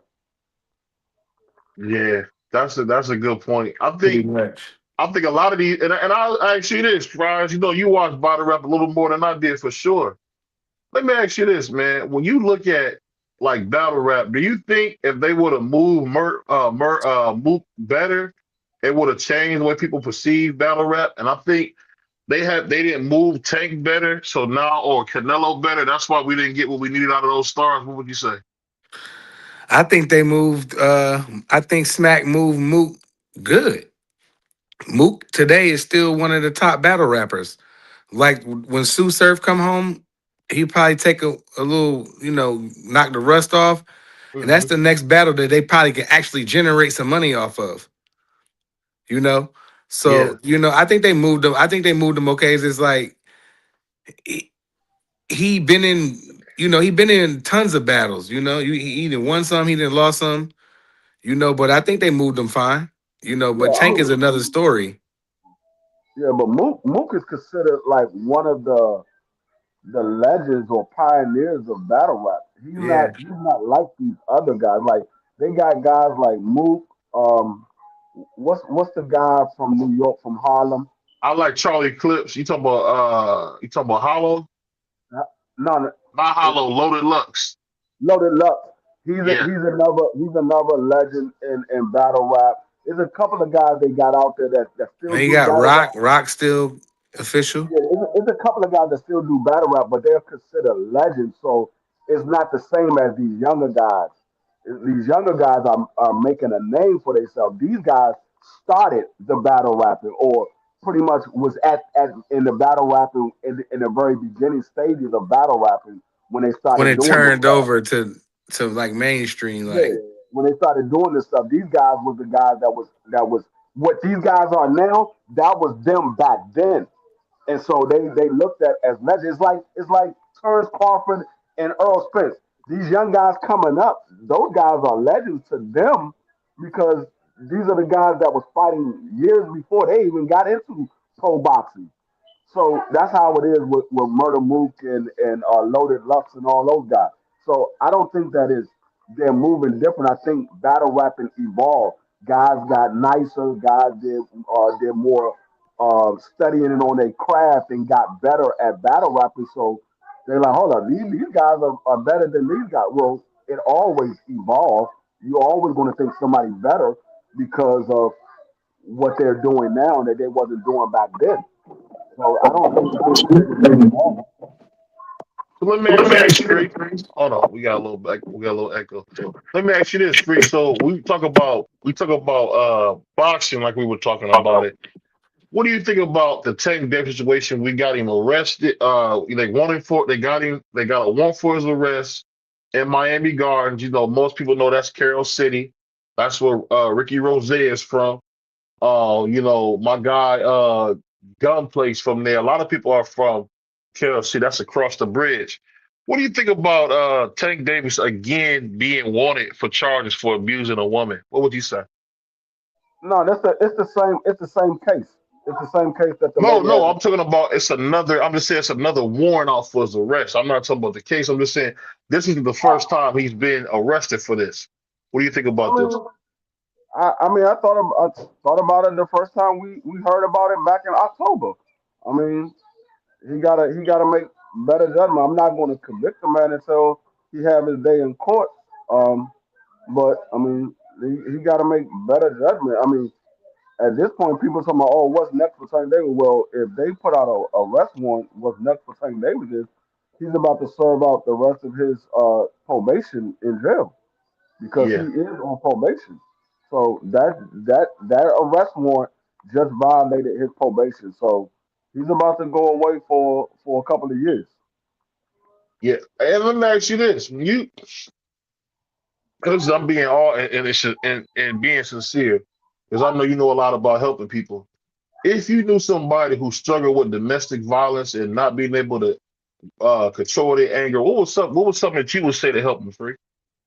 Uh, they gotta go to therapy. They gotta go to anger management. They gotta go to therapy because they dealing with some inner anger, inner demons that they haven't got over. And it could be stimulating from his childhood, things that his mother put him through because he was left out on the street because his mother had a drug problem. So Huh? it could be some inner demons that he's dealing with that he needs to go through therapy. And then my whole thing is this: when you see a guy kind of getting into it for the same thing, can we honestly say it's a problem? Because what I always hear people say, especially those that support Tank, is if he's doing all that, he should be locked up. But I just believe if that was Tank doing what he's been doing to your daughter or that person's daughter, I don't think they'd be so lean. Am I wrong to think that? Um, it, I'm not gonna say they wouldn't be so lenient because you still want to have people say we got to find out what happened because you only getting one side. We haven't heard, or and we none of us have seen the actual video, and because some people might see the video and be like, oh, it's not as bad as people say it is. Some people might say it is bad. So we gotta. I'm not gonna say that they're not gonna be so lenient because I seen guys get off. I seen guys get off on a domestic dispute. I seen women get off on domestic dispute. So it's just a matter of he got to have his day in court. The only problem is Tank Davis is already on probation, so he's Yeah. going to go away for some time. But when it comes to domestic dispute, it's always two sides to a story, and uh, rightfully so. A man shouldn't put his hands on a woman, and I'm not saying this situation. I'm not speaking in this situation particularly. A man shouldn't put his hands on a woman, but in some circumstances, a man might only have a choice of putting his hands on a woman because we don't know what that woman is trying to do to that man at that particular time. The dispute is going on. Because I've seen situations where we got called out for a domestic dispute and we automatically build up in our mind that we about to take this guy to jail, and then when we get there, we find out she's the aggressor. He's just trying to defend himself. She's the aggressor. So we don't we say a man should put his hands on a woman, but you're not in that situation at that time. Sometimes it might be the only option for him to defend himself. She could have something in her hand. She could be trying to do all kinds of things, and the only defense that he got is to use his own. Yeah. I don't know, man. I just say this thing with Tank is I've never seen a guy this popular that can't stop beating up women. I've never seen it. Well, Like I've we don't never know seen it, what he man. did. It's We crazy. haven't seen the tape yet, so Hold on. See, and that's the thing I'm saying, Prize. I mean, you got daughters. If a dude was putting his hands on one of our daughters, you wouldn't be talking like that, bro. yeah, I wouldn't need no tape. I'm just trying to No, tell but you, man. Hey, I'm gonna tell you something that my grandma told me. Y'all can tell me if I'm wrong. Well, I used to get in trouble, and I say, Grandma, I ain't do that stuff. My grandma said, Boy, everybody ain't lying. Everybody no, ain't but lying on him. That's all I'm trying to get the case, make the case of. People make it no, seem no, like everybody's lying on this nigga. Nobody's lying on him, free. no. I'm not. I'm like I said. I don't. I haven't seen the tape. I don't know what's in the tape, and I'm not saying nobody's lying on him. But let's say, and like I said, I'm not talking about Tank Davis. I'm just putting out an example. Like, cause y'all said Yeah. if somebody put their hands on your daughter, you're not trying to hear that. But let's say somebody put their hands on your daughter, and you find out that your daughter was trying to stab him, and that's the reason why he punched her to get the weapon out of her hand. That's a whole Then different you case, though, I free. still, I still don't exactly. give a damn. No, you can say you still don't give a damn, but and so you telling me if a woman was coming at you with a knife, you just gonna say, "Hey, stop! Don't! I'm not gonna put my hands on you. Just don't No, stab me." I didn't say what I would do. I'm saying if that Let me happened to drop my this on you, daughter. free. Let me drop this on you. Every man that's on this panel right now and took a shot from a woman because there ain't no woman beater. I'm gonna keep it right. I'm keeping it a buck with you. Me, you, Prize have all got punched in the face by a woman because we ain't no woman beater.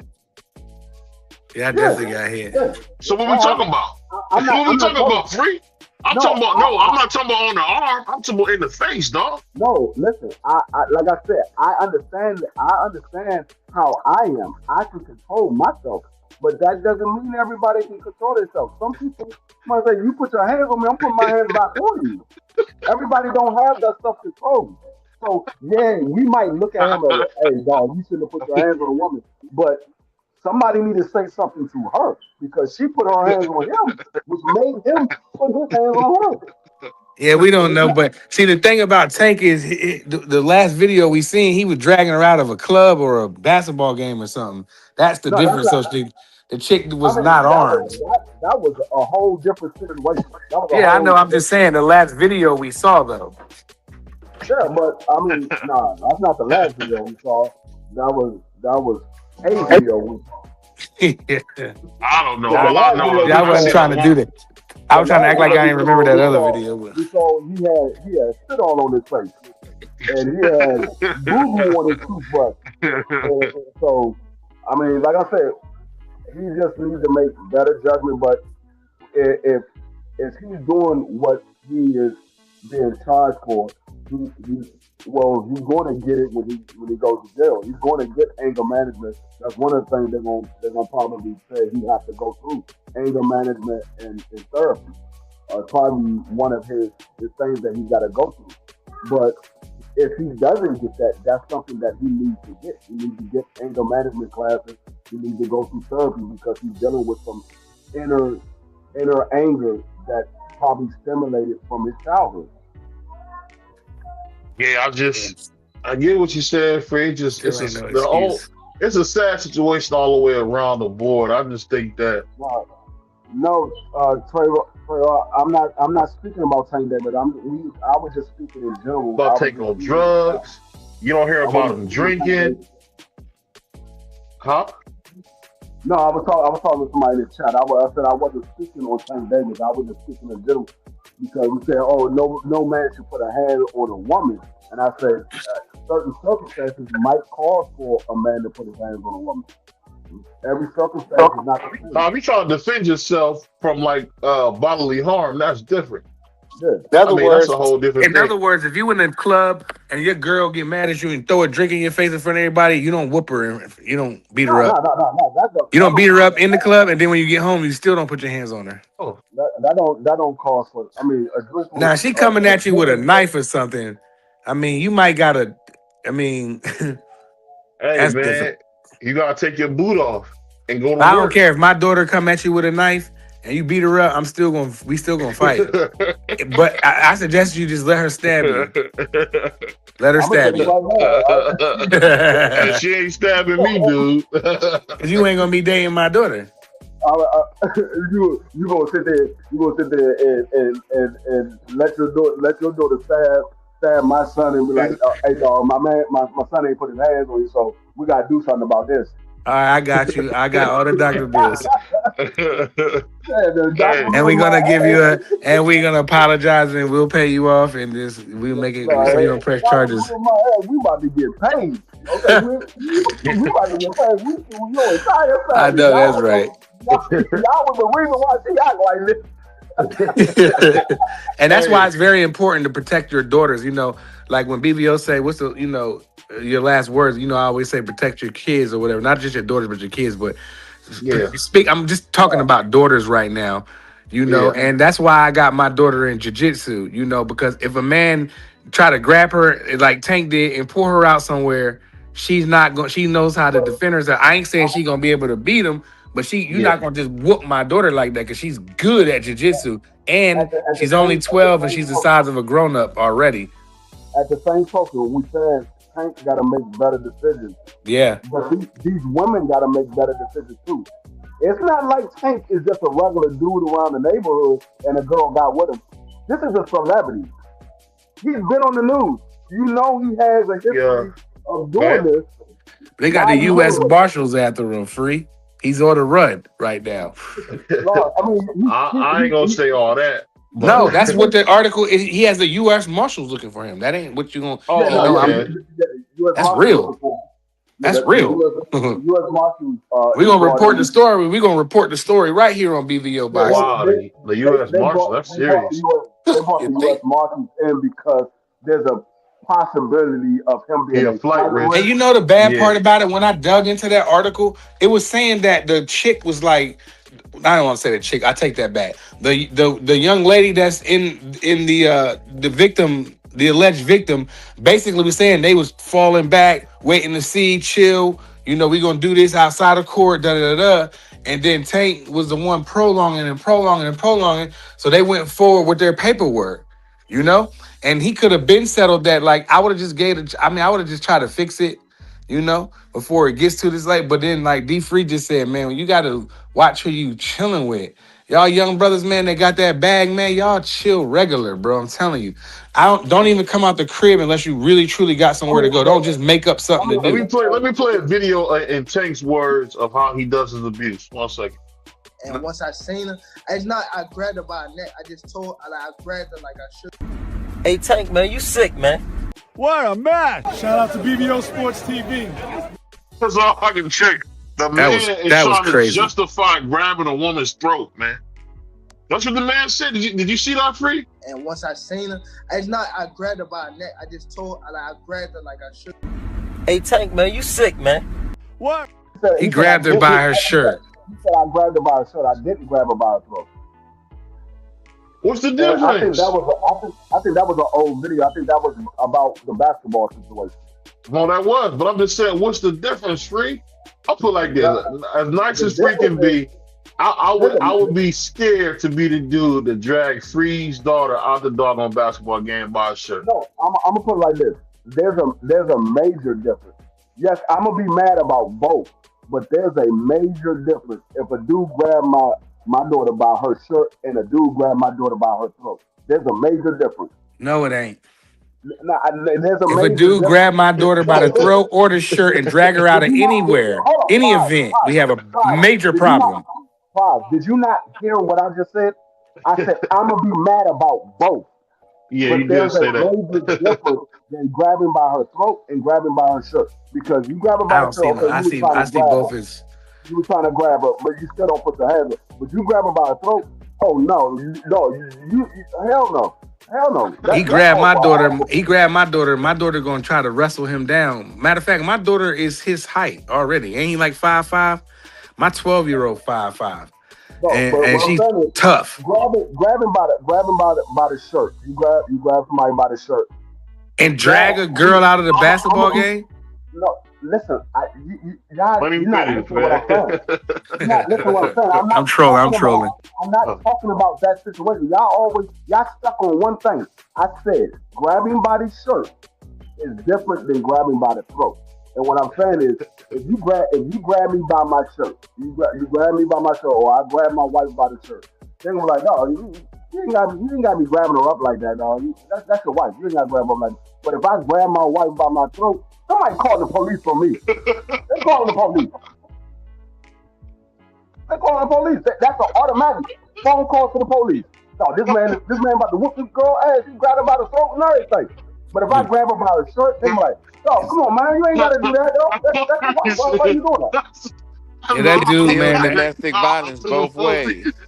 Yeah, it's all domestic to Let me. me say, It's still let me domestic. say, It is. let me say this. My man said, bro, stop comparing your daughter to the face of boxers and groupies.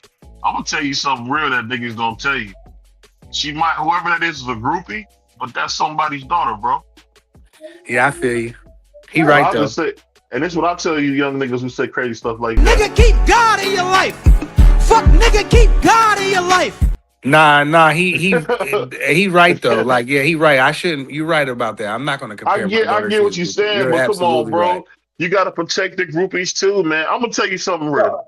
When you hear about that whole Tupac situation where the young lady said somebody took advantage of her, if Tupac would have just had a conversation with her, said, "Hey, come here, let's talk. Let's go on the escalator. Let's calm down. Let's figure this out." It would have went a lot different than when he told this girl, "Get this B out of here." Niggas got to know how to handle women better than that, bro. You can't handle women like that. I Some don't care niggas what don't. nobody Some say. niggas not gonna get it. They never gonna get it. Look You at know what? Zion. He's never gonna get it. Zion Tank. is not really doing nothing wrong, bro. Zion is The paying for. BBL bandit is on a loose That's right what he now. likes. That's what he likes.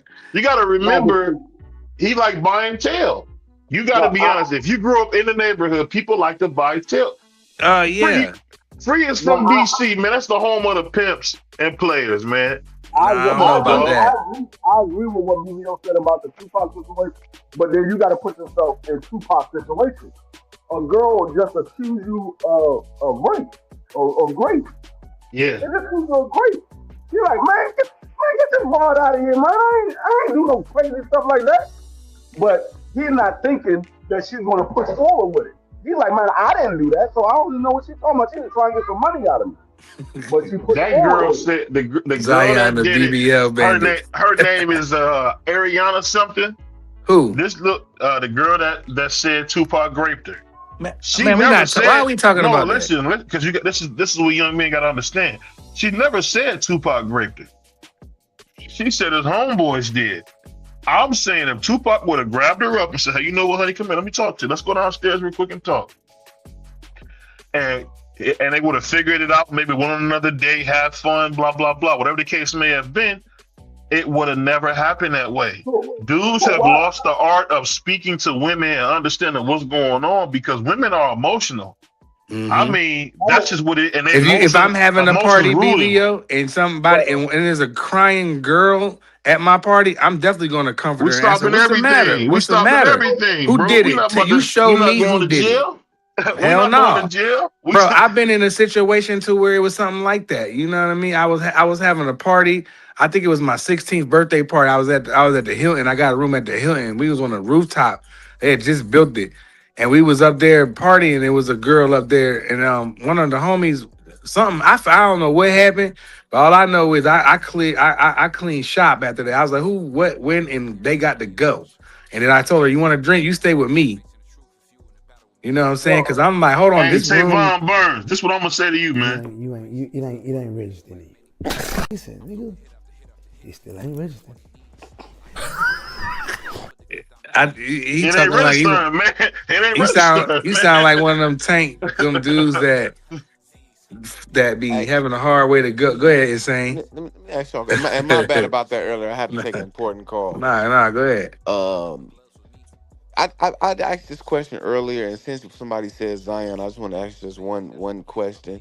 Can somebody please tell me the crime that Ja Morant committed? Which one? Being a dumb nigga with $1 million. When he put hands on that little dude in his backyard like that, why would you do that? Y'all stumped this nigga out in your backyard for what? Yeah, and that's why I was asking which one. No, I did not. Hold on. What did he get out of that? Dev, I ain't see that. I wasn't talking about that. I thought you were talking about the firearm in the That's club. what I'm talking about, D-Free. That's what I'm speaking on. That name is crazy, though. You can't. It's his constitutional right. This is what I'm telling you, Insane. Hold on, BVO. It's his constitutional right. He's not a felon. No, he hasn't committed a crime. Not in the private property. You can't have it. You can't have it in the club. Just because you got a license to carry concealed, that doesn't mean you can carry your firearm anywhere you go. You can't carry it anywhere. You better follow the law because you'll get locked up. They usually have signs saying where you can't carry it, but I believe the problem was that he was showing it on social media. That's his constitutional right. If he was his a Caucasian job, man, his job is a private entity. His job said you can't do it. If it's a Caucasian man showing his but it's not. It's not. You remember old boy got in trouble and saying, remember Agent Zero got in trouble for them straps. But that was different though. They was tripping. It was, but still, nevertheless, the NBA, when that happened, the NBA, and I'm gonna let you go free. When that happened, the NBA had zero tolerance for firearm, like that kind of stuff. If you're gonna hunt and do all your things, do it privately. If you want to film it, but don't put it on social media. Like BVO said, you're working with a private entity. The crime was unholstering his weapon. Once he unholstered that weapon, that's a crime. That's a crime because he's not in danger. He unholstered his weapon. That's a crime. So if his weapon was holstered and he can legally have it in the club, it wouldn't have been a crime. But he pulled it out. That's a crime. Once he pulled it out, that's a crime. Let me do this real quick before you. Before you do that, let me do this before you do that. Shout out to my man Coach Hacker. Coach Hacker, we gotta ask you this, man. Yeah. We got Insane got something. I think you're gonna be able to answer that for him. What is the crime of Zion Williamson buying not Zion sex? No, I'm asking Coach. Why is that a big deal to everybody? What's the issue with that, Coach? In your opinion? I don't see what the issue is. The young man ain't looking for a relationship, and he know what he like, and he ain't taking it. You putting a price on it. So I mean, if you got an issue with that, you got to have an issue also with the ones who accepting the payment. You can't get mad at the dealership and not get mad at the customer.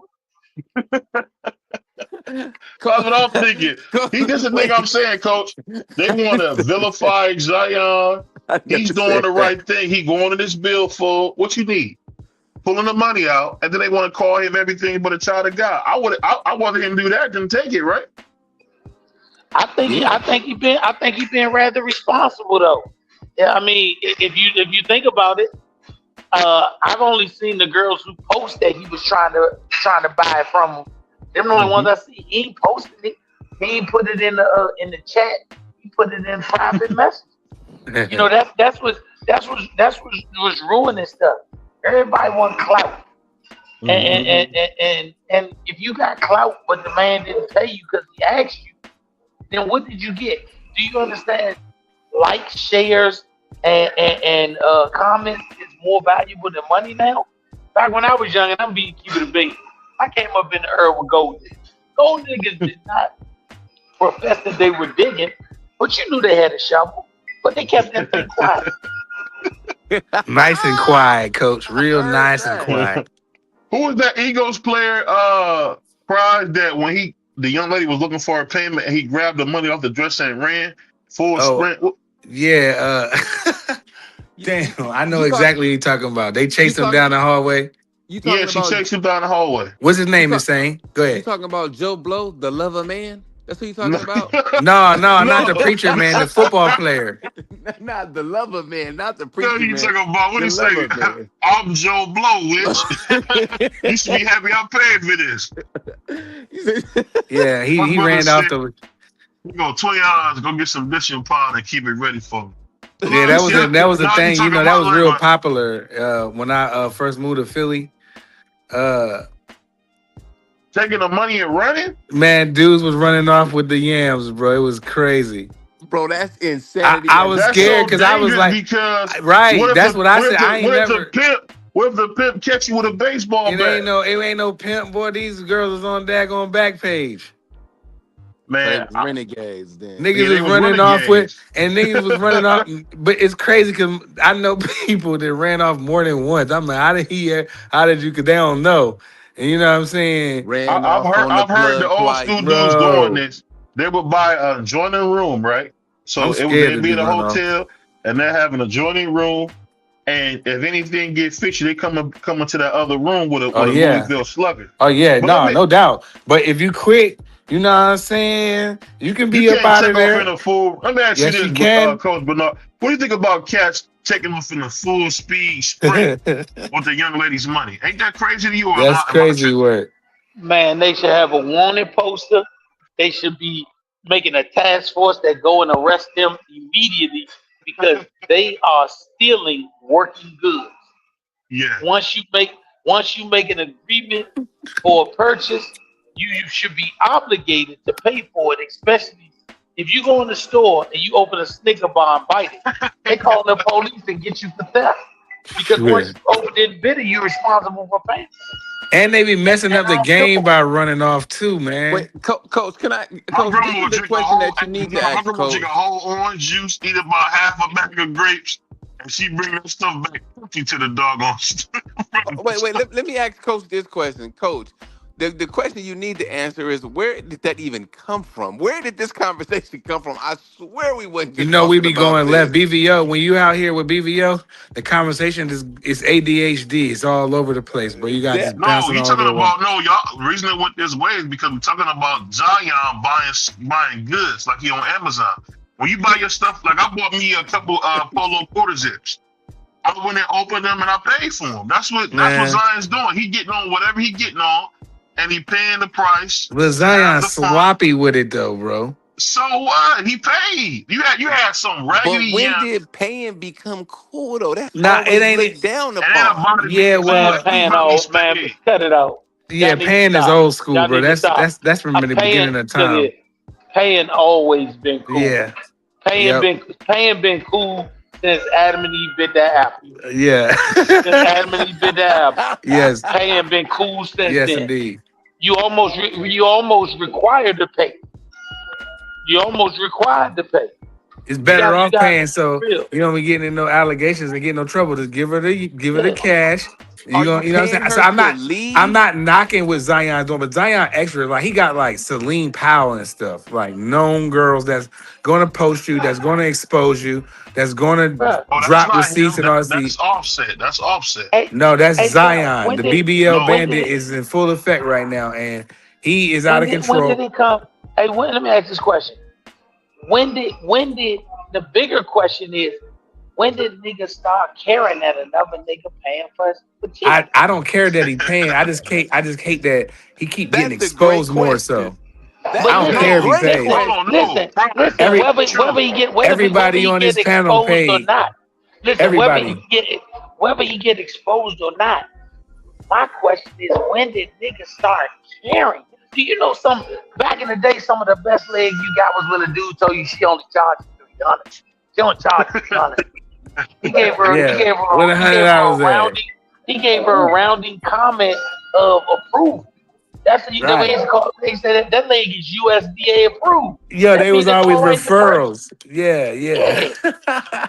I mean, you Go, always man, had you boxing. Go always back to boxing. This is you had to crazy. be listen. You had to be a stone cold player to be like Joe Blow and take your $100 back.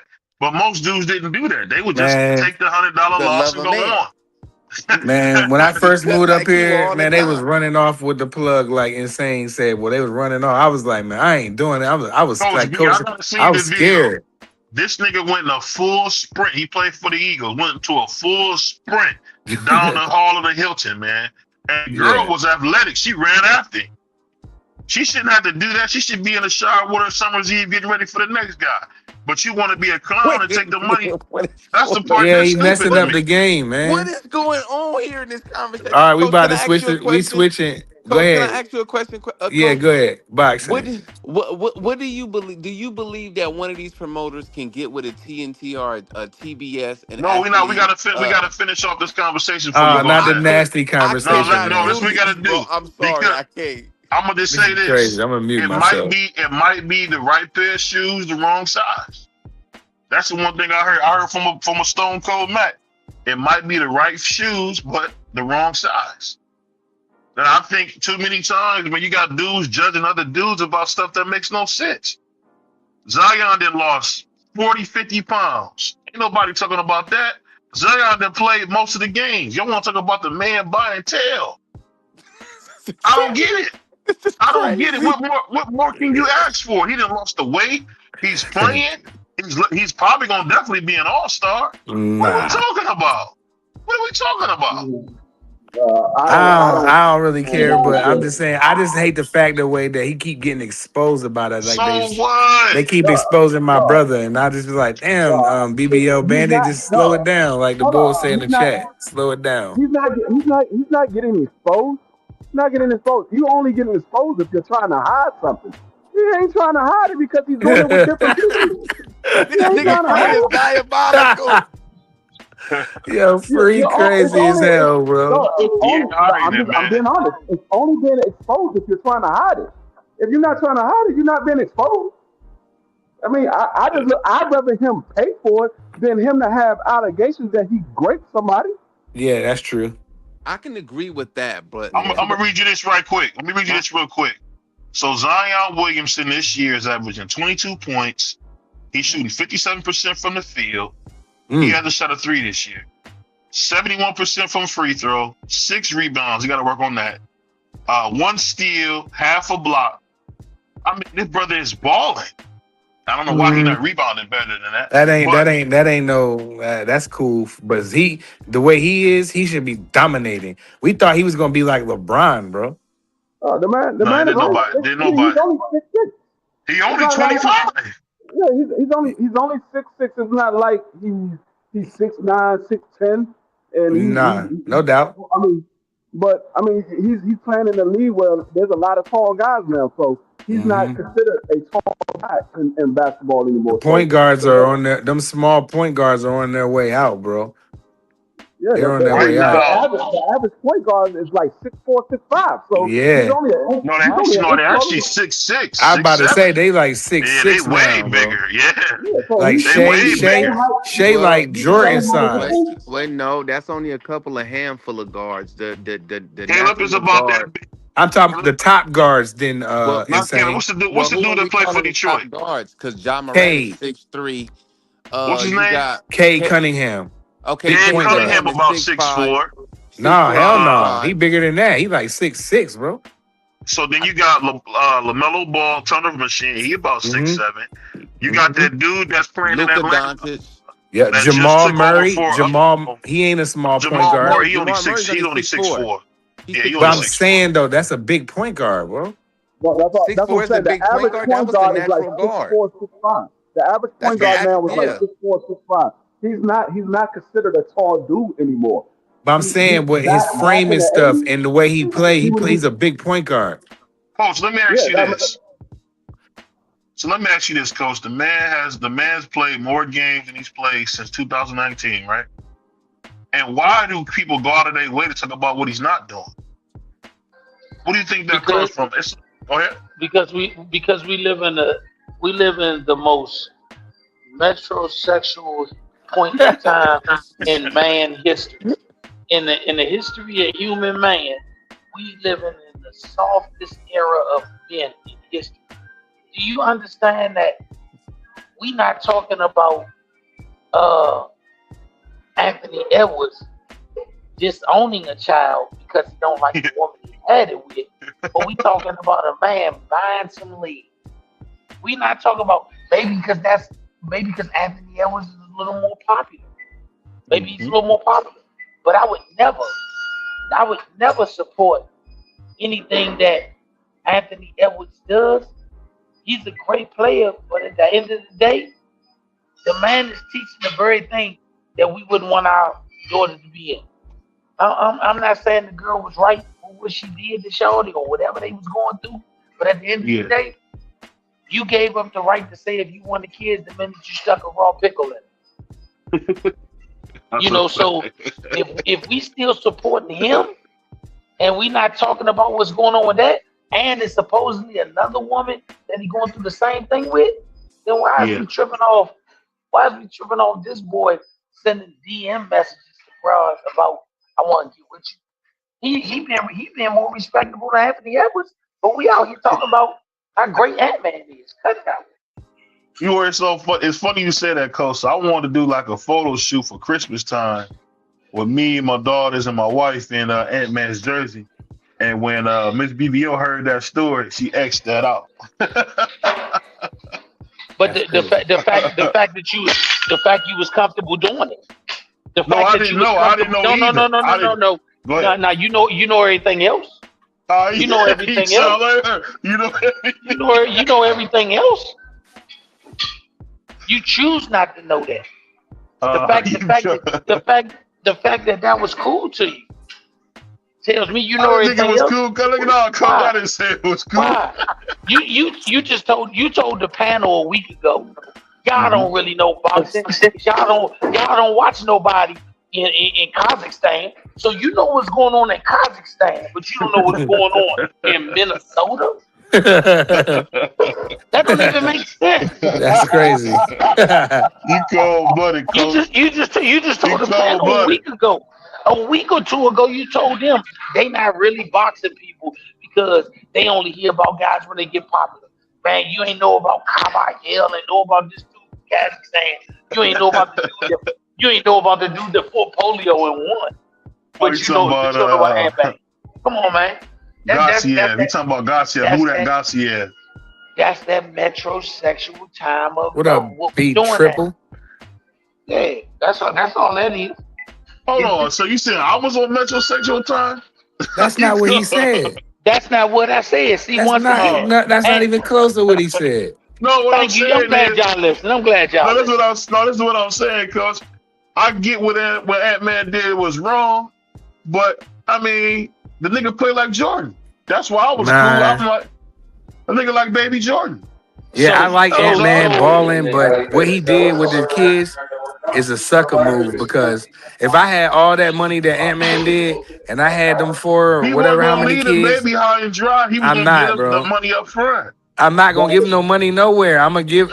Well, I probably would have to give money, but I'm gonna have my visitation rights. Are you crazy? That's a clear case of deadbeat and irresponsibleness. Yes. Because if you he said the girl set him up free. That's what he said. Man, Ant-Man be out here raw sushi dumping in everything. I'm not trying to hear that. A girl can't set you up if you strap her. Can't set you up if you strap Go her. get a vasectomy. You can get that changed. That too. And guess what? Do you understand? And I want to let this be known because I've been in a situation. Do you understand that the law prohibits you to limit what a child can get by making an agreement up front to take a lump sum? Because child support is not an agreement between mother and father. It is what is required for the child. So if you live in a state where that child is entitled to 10%, then you can't say, I'm going to give you $1 million up front and I don't give you nothing else. That violates the actual law. So at any point in time, that girl can actually go back after She that tried money. though, coach, and she got No, they denied her. listen to me. Listen to me. Listen to what I'm saying. She has the rights under the law. Do you understand how many NBA, NFL, Major League Baseball players have tried that shit and it backfired? It backfired tremendously. Well, whoever's You get- representing Anthony Edwards got it under control because she tried to go back and get more money, and the judges told her no. Listen, didn't do get- you know she why? didn't But get- listen, do you know? Go ahead. Do you know why they told her no? Because the statutory time on the agreement has not elapsed because it does have a 12-month period. So if I agreed to give you X amount of dollars in 12 months and my financial situation has not changed, you have to wait until the eclipse of the 12 months or my financial situation changes. That's what you have to wait for. So once again, she may have to wait, but guess what? If she got the type of lawyers that them 80s women had, them top lawyers, guess what he doing? He waiting for Anthony Edwards to get a $20 McDonald's endorsement. If it changes his money in any way, shape, or form, they'll be back in court because that's a new. Now you created a new criteria. The law goes all the way. If a man has a job and he makes $100,000 a year and he has to pay $5,000 a month, the minute that man gets a raise or he gets a new job and he makes $250,000, the woman can go back and say situations have changed. That changes our present agreement. So if he go back and he re-ups and he gets a new contract that gives him more money, that changes the status of the original agreement. You know the sad I thing, can super dig my it. brother B3. We got my brother B3 in the house, man. The That's my light-skinned lover. guy. Shout out to my young boy B3, man. Y'all go I'm gonna follow B3 Picks. He got a dope show, The Road Show. It be lit. You know what I'm saying? Pull up, smash the like, support the channel. Hey, and he keep $40 in his billfold, just in case you wonder. He keep $40 in his. Yeah, that's my young boy, B But Triple. let me ask you this, B3, because the coach brought up a pretty cool thing. Why do you think so many guys care what Zion does with his money, but they don't go after Ant-Man, who's made it clear because he hates the mother of the child that he wants nothing to do with the child? Why do you think they have such a double standard where they call Zion a simp, a goofball, but they have no words for a guy like Ant-Man? I mean, let me say this, man. Appreciate everybody. Appreciate you, Prize, BVO, Coach, Free, everybody in the chat. And that's a tough situation. I mean, I'm gonna say this. People, this culture is kind of, unfortunately, they don't have a relationship with God. They lack God in their life, so their morals is off. You know, they don't realize right from wrong in a lot of situations. So they'll applaud a guy like Anthony Edwards because they'll consider his baby mama's a 10. So because these guys or these kids, they think that a lady is pretty, that's the end all be all. Or because, you know, he's baby Jordan and, you know, he can pretty much get away with, you know, unmanly behavior. We don't have no man code in this era. Like men are not, young boys are not being raised up by men. So they're conducting themselves in a lost way. You know, when your father's in your life, it shapes you. You know, certain things you're not going to do when, you know, dad is around watching. So when you got to be accountable to a man, you'll conduct yourself like a man. And as we can see, unfortunately, I hear that Ant-Man's dad passed away. So he's probably out here just doing whatever, you know, whatever his flesh desires, that's what he's going to do. And you already know what happens when you led by the flesh. So Yeah, I believe his mom and grandma gone. Right. So he probably out here just winging it. Yeah. 1000%. Yeah, I'm looking at the article. He had a picture of his grandmother and his mother when he got drafted #1. He was by himself when he got drafted #1. Yeah, but he needs to get a vasectomy. I advise all of the young boys coming up that play sports. Never do that. Man, yes, Never you can do do that. that because Never you know do how that. I know. You know how I know. Because I know what I know. And don't be afraid. You still can give a good facial. Don't worry about none of that stuff. You'll be fine. But you'll be sitting for a couple months. But it'll be in a long run when they try to pull them and say this is yours and that's yours. It ain't no way. And if it's that 1%, then it's meant to be. So I advise them to go do that. That's the Man, most goofball stuff listen. in the world. Hold You on, meet hold you Why? a on, You good can Bleedo. girl. change it. You can change When it you back. 70, you might meet a young girl. She might be 40. You might be 70. She want a baby. You don't give it to her. You a Nah, then goofball, that's when man. you go back to the doctors, get yourself together, come back and go have the baby. You Now, can reverse it. It's not like a one time. Guys, listen, young boys, if you go get a vasectomy and then when you get into your 30s, let's say you get 35 and you want to have a big family, you can go switch that back, right?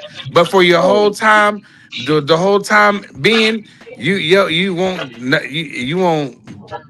man, Hey, listen. I'm gonna hold say, on, I'm hold gonna on. say Why do right we now, have I can't speak for other people, but for myself, I don't want you playing around down there one time. Then you talking about go play around down there for a second time? Nah, sir, I'm cool. Hey I'm, man, I'm just, hey, I'm just, for I'm them just gonna young tell boy, you them now. rappers and them athletes and them young millionaires, that's for these them. guys?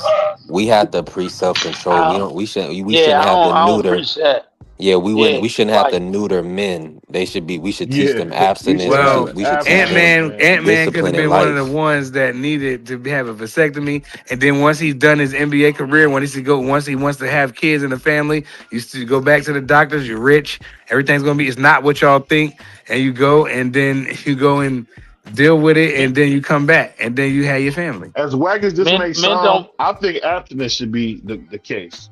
My bad. Go ahead, Man, coach. men don't become better men because they retire. It's not a kid thing I'm preaching about. I'm preaching about a man thing. I heard the brother say these men don't have the dad in their life.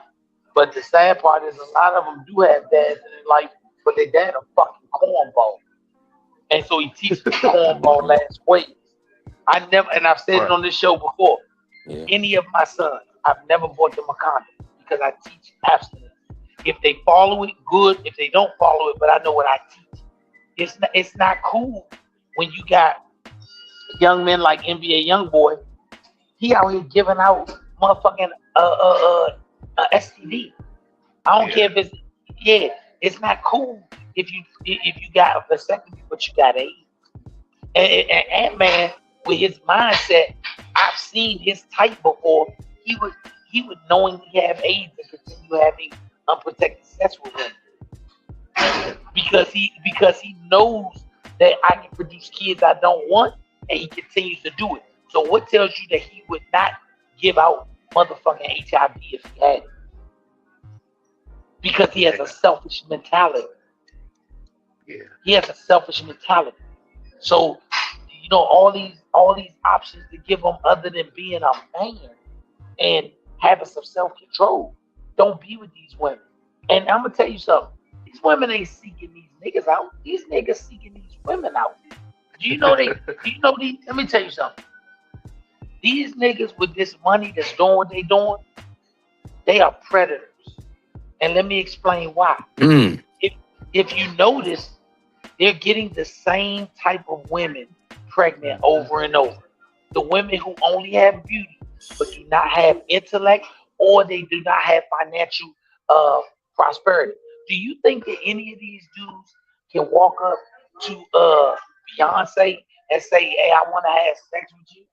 Do you think any of these dudes could walk up to any of these top level successful women who just have just as much money, if not more, and do that? So they're actually preying on a specific type of woman. They're preying on a specific type of woman. And if you don't consider him a predator, then tell me what a predator is. And tell me where I'm wrong. Tell me where I'm wrong. You took us to the bottom of the ocean on that, bro. I hate when you do that, man. Because that's not even that. Hey, that's wild, but that is true. You got dudes who will do that weird stuff. Hey, real quick, BBO, happy birthday to the birthday boys. Oh yeah, happy birthday, man, to West India Mark, man. How you feel, man? Hello, brothers. I know you Happy had a day birthday, out Mark. out the sugarcane fields. Man, how old did you turn? 25? That's crazy. 26 today. I'm 26 years Oh, old. man. Just came from a nice little dinner by my cousin's house, so I'm having a great time tonight. Hope you brothers that's are a doing well blessing, also. Man, I'm glad you had a good day, man. You know, hopefully you get some tail before you go to bed, man. But Wow. we having a pretty cool little conversation about, man, how important it is to teach your kids like abstinence and self-control over Hold just on, wait, Mark, you running got wild. $40? I got $40, but not for that, man. Y'all brothers are wild. Yeah, it's one of them things where I don't know, man. I think more guys got to kind of go to B3 Coach Hackaway and you got to just stay away from it, because one thing I'll tell you, if you guys have seen the HIV rates and stuff like that, I really think, you know, most guys will just be like me and say, you know what, I'm gonna just stay with my woman, man, and go from there, because it's too dangerous out here, man. It's too dangerous out here. They had a chick I was reading about. She gave 31 men HIV because she was mad that she had HIV. You know? Wow. Yes. See, I mean, but see how we always jump to the story I heard about the girl? See how we always do that? Let's stop jumping to the story about the girl. I want to really say something. I'm a pro woman thing. I'm cool. I'm on with that. You have a large percentage of male whores compared to women. For sure. So we gonna stop putting this thing like, hey man, women are the devil and men got seduced by the devil. Nah. Let me ask you this. How many $1 million male strip clubs are there across the country that you know of? I don't know. I don't know none. Okay, but how many $1 million female strip clubs are there across the country? Awesome bunch. So in order to have a thriving business of any type, what's the number one thing you need? Clientele. Customers. Yeah. So if you can go find at least 3 financially prosperous strip clubs in every major city, but you can't go to every major city and find 1 prosperous strip club for men, what is that? Who is actually the worst? So when y'all keep wanting to say this shit about, man, you know what, I heard this girl did this to 30 niggas. I heard this girl did this to 20 niggas. When the last time you seen a motherfucking gangbang with 30 women banging one dude that's not in a porn? Nah, answer that to me. Answer that. I've never seen that. But you see in a regular situation where you got 3, 4, 5 niggas want to fuck one girl and they don't want to do it.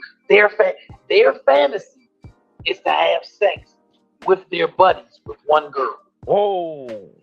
No. We're not going whoa. We're going to keep it real. Their fantasy. That's that stuff Pimp C was talking about. Their fantasy, if you want to break it down to them, is watching they man's nuts go in and out of these girls. That's crazy. I mean, they don't. But when I say it, I don't I'm gonna bring about being in a room naked with no other man. That's some crazy. No. That's not happening. Listen, I didn't say anybody here. I said the overwhelming fantasy for these men is to have 3 or 4 guys with one bra. So you mean to tell me your overwhelming fantasy is to watch your man's thing go in and out of a bra? That's your overwhelming. That is your overwhelming fantasy. Crazy conversation. I'm just being honest. See, I'm gonna say it in a way that it brings some truth to it. Diddy-fied conversations, man. I'm gonna bring it where it brings the truth to it. But you gotta remember, this is what they do. I've never been one of them guys who had interest in my nuts touching another man's. Right. But you see these dudes wanna, man, I was in her butt, he was in her vagina. So and I asked them one question. I asked them the main question. So you like your heads or your nuts touching another man's head or his nuts. And they be like, cut that out. But that's what the fuck happened. You can't tell me that ain't what happened. It's not possible for it to happen. It's not possible for it to happen. This is crazy. But it's the truth. It's the truth. Yeah, they got and niggas see, that do that. This is the reason why I don't encourage and I stop young men from playing games with pause. Because I gotta entice you to fucked up shit by getting you okay with something simple. So once you become cool with saying pause, it's cool for y'all to shed his brother. It's cool for your dickheads to touch his dickhead. That is crazy. I mean, nah, go ahead. No, but I listen to what I'm saying. will say, Why am I wrong? Y'all can't say that it's wrong. I'm giving you wrong. I say this, Coach. I have heard the dudes going in the room, tearing her up, and then another dude coming right after. I've heard of that, and I have heard. I'm going but listen, but listen to what I'm saying. Even with the example that you just presented, that's even worse. That's even worse. Because if you was in the rotation, that means you like another man's sperm on your dick. Oh my God, I'm done. No, I'm giving you all reality. That means that's what you like. That is a reality, you know, because dudes is gonna shoot a club up. That's a fact. So once again, these are the reasons why I gotta stop young men who are ignorant. Ignorant, the definition of ignorant is not having knowledge. This is why I gotta stop young men from playing games like pause. Because if I don't stop you from playing the game, I don't like the pause. Do you understand the first? How many of y'all play poker or play blackjack? Blackjack. I play blackjack. Okay. Now, how many of you all have gambled? No, how many of y'all have gambled playing blackjack or poker? I gamble a lot playing blackjack. I've done plenty of times. Okay, y'all did it plenty of times. Y'all played blackjack or poker, and you gambled, right? Yeah, for sure. Yep. You know the first time you ever played, you played for free. Yeah. And then it got good to you when you started knowing the rules. It got good to you, and you wanted to go to the table and gamble, right? Eventually, I got to. Okay. So if I keep letting y'all openly and comfortably say pause, 1 in 100 of y'all gonna think about what do pause really have to do. If I can get your mind, listen to what I'm saying. If I can get you to comfortably keep playing pause, after a while, that tingling sensation actually shows itself when you say it, because you mentally programming yourself to play with yourself when you say pause. Whoa! Wow, this is out of control. No, I'm just keeping it a buck with you. You're not keeping it a buck, Coach. Hell no. Listen to what I'm saying, brother. Each one of y'all that I've ever heard, and I'm talking about y'all in the sense of young males. Every time I hear them say pause, they gotta give a special male movement like, oh, pause, and they shift themselves left to right and hold it in. Listen, this is what I'm saying. And even if you don't shift yourself left to right and hold your dick, the minute you said pause, you had a sexual thought go through your mind. Yeah. The minute you said pause, 100% of the time, you had a sexual thought go through your mind. And do you realize? Listen. Let me bring it full circle for y'all. I just be. Let me listen. No. Listen to me. Listen. I'm gonna bring it full. I'm gonna bring it full circle for you. That sexual mindset that you have when you say pause, whether you touch yourself or not, in your mind, because the mind is the start of everything. The mind is the start.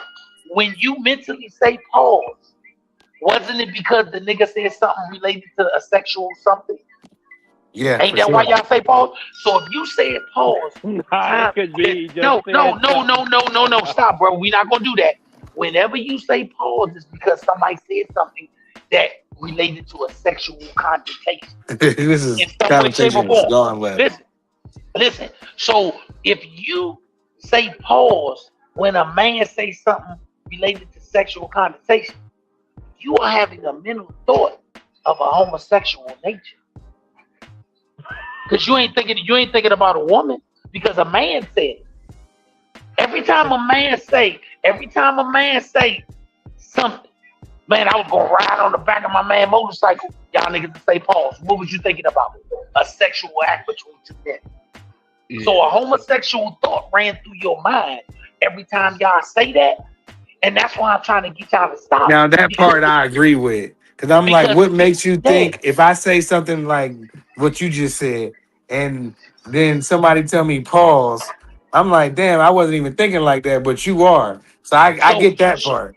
So in that situation, it went from one step to step 2 of pause. Because at first you just thought about it. You wasn't comfortable saying it. Then you got comfortable saying it.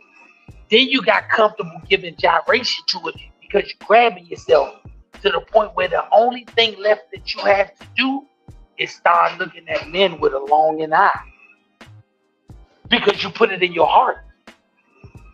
You put that shit in your heart. Do you not understand why men tell a daughter, you know, every sexual partner that you have, he ejaculates you, he left a piece of his soul inside of you? No, this is real shit. I believe that way too. I have an effect on energy. certain females. Yeah, for sure. He left a piece of his energy inside of you. This is crazy. But it started from the heart. That's why niggas say, man, she got her feelings in it. So when you start doing stuff, remember that you're putting this shit within your heart. Yeah. And at some point, every man manifests the longings of his heart. Yeah. So I stop young men and I give them this whole conversation about pause because once again, me and BBO had a private conversation. If you got a bunch of mental degenerates in your village, then what is your village producing when you give your child to your village? Another mental degenerate. Yeah. And if you and I'm gonna tell these brothers who got sons and daughters, if BBO has a daughter, and at some point BBO wants his daughter to marry a good man, every father wants their daughter to marry a good man. You gotta ask yourself, the way you establish if he's a good man, if I wasn't around this child, is by knowing his father. How many of you do when you examine yourself think that BBO would let his daughter marry your son if you was the man that raised him? You gotta think you disqualifying your own sons for good women because the fathers of these good women know the degenerate that you are. That's a fact. That's true. Man, BBO, I don't want to hear. BBO, you're the one who started this whole pause thing. Well, let me say this. Let me say this. Let me say this. I'm gonna go a little deeper on this. So I'll say this. The thing I will say is this: when I was growing up, I thought that was okay, and I had to learn that it wasn't. And the cool thing about it is, whenever you can self-reflect and say, "Hey, you know what? I could be better on this. I can be better on that." That goes a long way. Hey, let me ask y'all this. Marky Man, just like my child, he gonna say you started it. That don't mean you gotta follow. Have your own brain, punk. Hey, let me ask y'all this question. How old was y'all when Minister Society came out? Or were y'all born when Minister Society came out? I was very young, like 3 or 4 when I came out. Okay, y'all was young. But y'all have seen Minister Society, right? Right. Yeah. I was still a rambunctious young man when Minister Society came out. Do y'all remember that scene when the crackhead dude told Kane, "I suck your thing if you give me a hit," and Kane shot him? Yeah. Back in my day, if you said pause to a man when I was a teenager, he'd have blew your fucking head off. What you think I'm some type of gun? What you think I'm something? What the? He'd have blew your head off your shoulder, and he would have had to, because if he didn't, everybody in the hood would be like, "Man, that nigga thought that shit was sassy."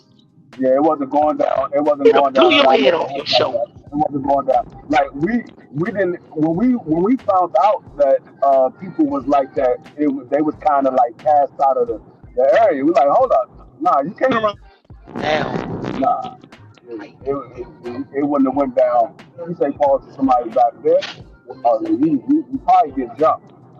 9 times out of 10 you get jumped, or you definitely gonna get swung on by somebody. Yeah. I say this. I think the thing that I would say in Marcus's defense is that this is not a guy who kind of understands that. He's not from the American culture. So he probably wouldn't understand that, hey, we didn't know what we were saying as kids. And I'll be honest, so Bernard kind of gave me some game on it. I didn't know. I thought it was just something funny to say, no Diddy and all that. But it do take, if you think about it, it does take your mind to a very horrible place. And at some point you got to say, I don't want to be a part of that. Just that simple. And we got to think about that because I fuck with y'all. Everybody on this show, I fuck with y'all. And I'm going to tell you, since I fuck with y'all, I feel like as an old nigga, it's my responsibility to wake y'all up to stuff that you may not even know is let me tell you something. The devil is cunning. The devil is not a bull in the china shop. The devil is a snake sliding through the grass. He eases his way in. He don't rush it in. And if I don't say nothing as an older man who's seen a lot of stuff in a different way or shape or form, then I'm just as bad as the devil. Yeah. I can't be of any help, any benefit to you or your family or your kids if I'm up here promoting things that I know are to me ungodly. Now, after you gain knowledge of something and you like it, guess what? I don't shame you. No. It's not. I'm not trying to be funny. If a man tells me, "Hey, coach," and it could be a sidebar conversation. "Hey, coach, I really do enjoy X, Y, and Z. I enjoy the company of another man." I don't condemn that dude. I don't condemn him, but at least I know where he's coming from. Yeah. I don't condemn him. What I condemn is if you're ignorant and then you get mad at somebody for doing something. Like I told the bro, if you say something so much in mixed company, you can't get mad when a man hit on you. You can't want to beat him up and you keep saying mixed company stuff. You can't do it. No. But if I don't pull you to that, then I'm festering what the ignorance is. It's our job as men, to men who want to be better men, we have to give them the accurate knowledge of how to be better men. You want to talk about Tank Davis and domestic violence stuff? Cool. But then we also have to talk about the other side of it. And we might can't save Tank Davis if he has a problem with this. But you might save a Tank Davis fan. He might not agree with me online, but it might have changed the way he shaped something. You got to think about what we're doing for the savable ones, not the unsavable ones. If then that your wife gave you information about the stuff with Anthony Edwards, I should never hear you while this man is partaking in these actions talking about I'm doing a family portrait in Anthony Edwards. First of all, that's some cornball ass shit. You ain't doing your family portrait in a t-shirt with your grandfather's face on it. The man who did more for you than Anthony Edwards has ever done. You doing it in an Ant-Man jersey. What type of cornball shit is that? That's some corny ass nigga shit. We out here getting tattoos of niggas we've never met. But a man who was in your life the whole time, or a woman that was in your life the whole time, you don't have one tattoo of her. You don't even have her fucking name tattooed on you. Do you understand why I respect women? I'm gonna tell you why I respect women. Because a man will do as much as he can to feed his kids. A man will do as much as he humanly can to feed his kids. But a woman will do everything possible to feed hers. A woman will fuck, suck, and swallow if it means feeding her kids.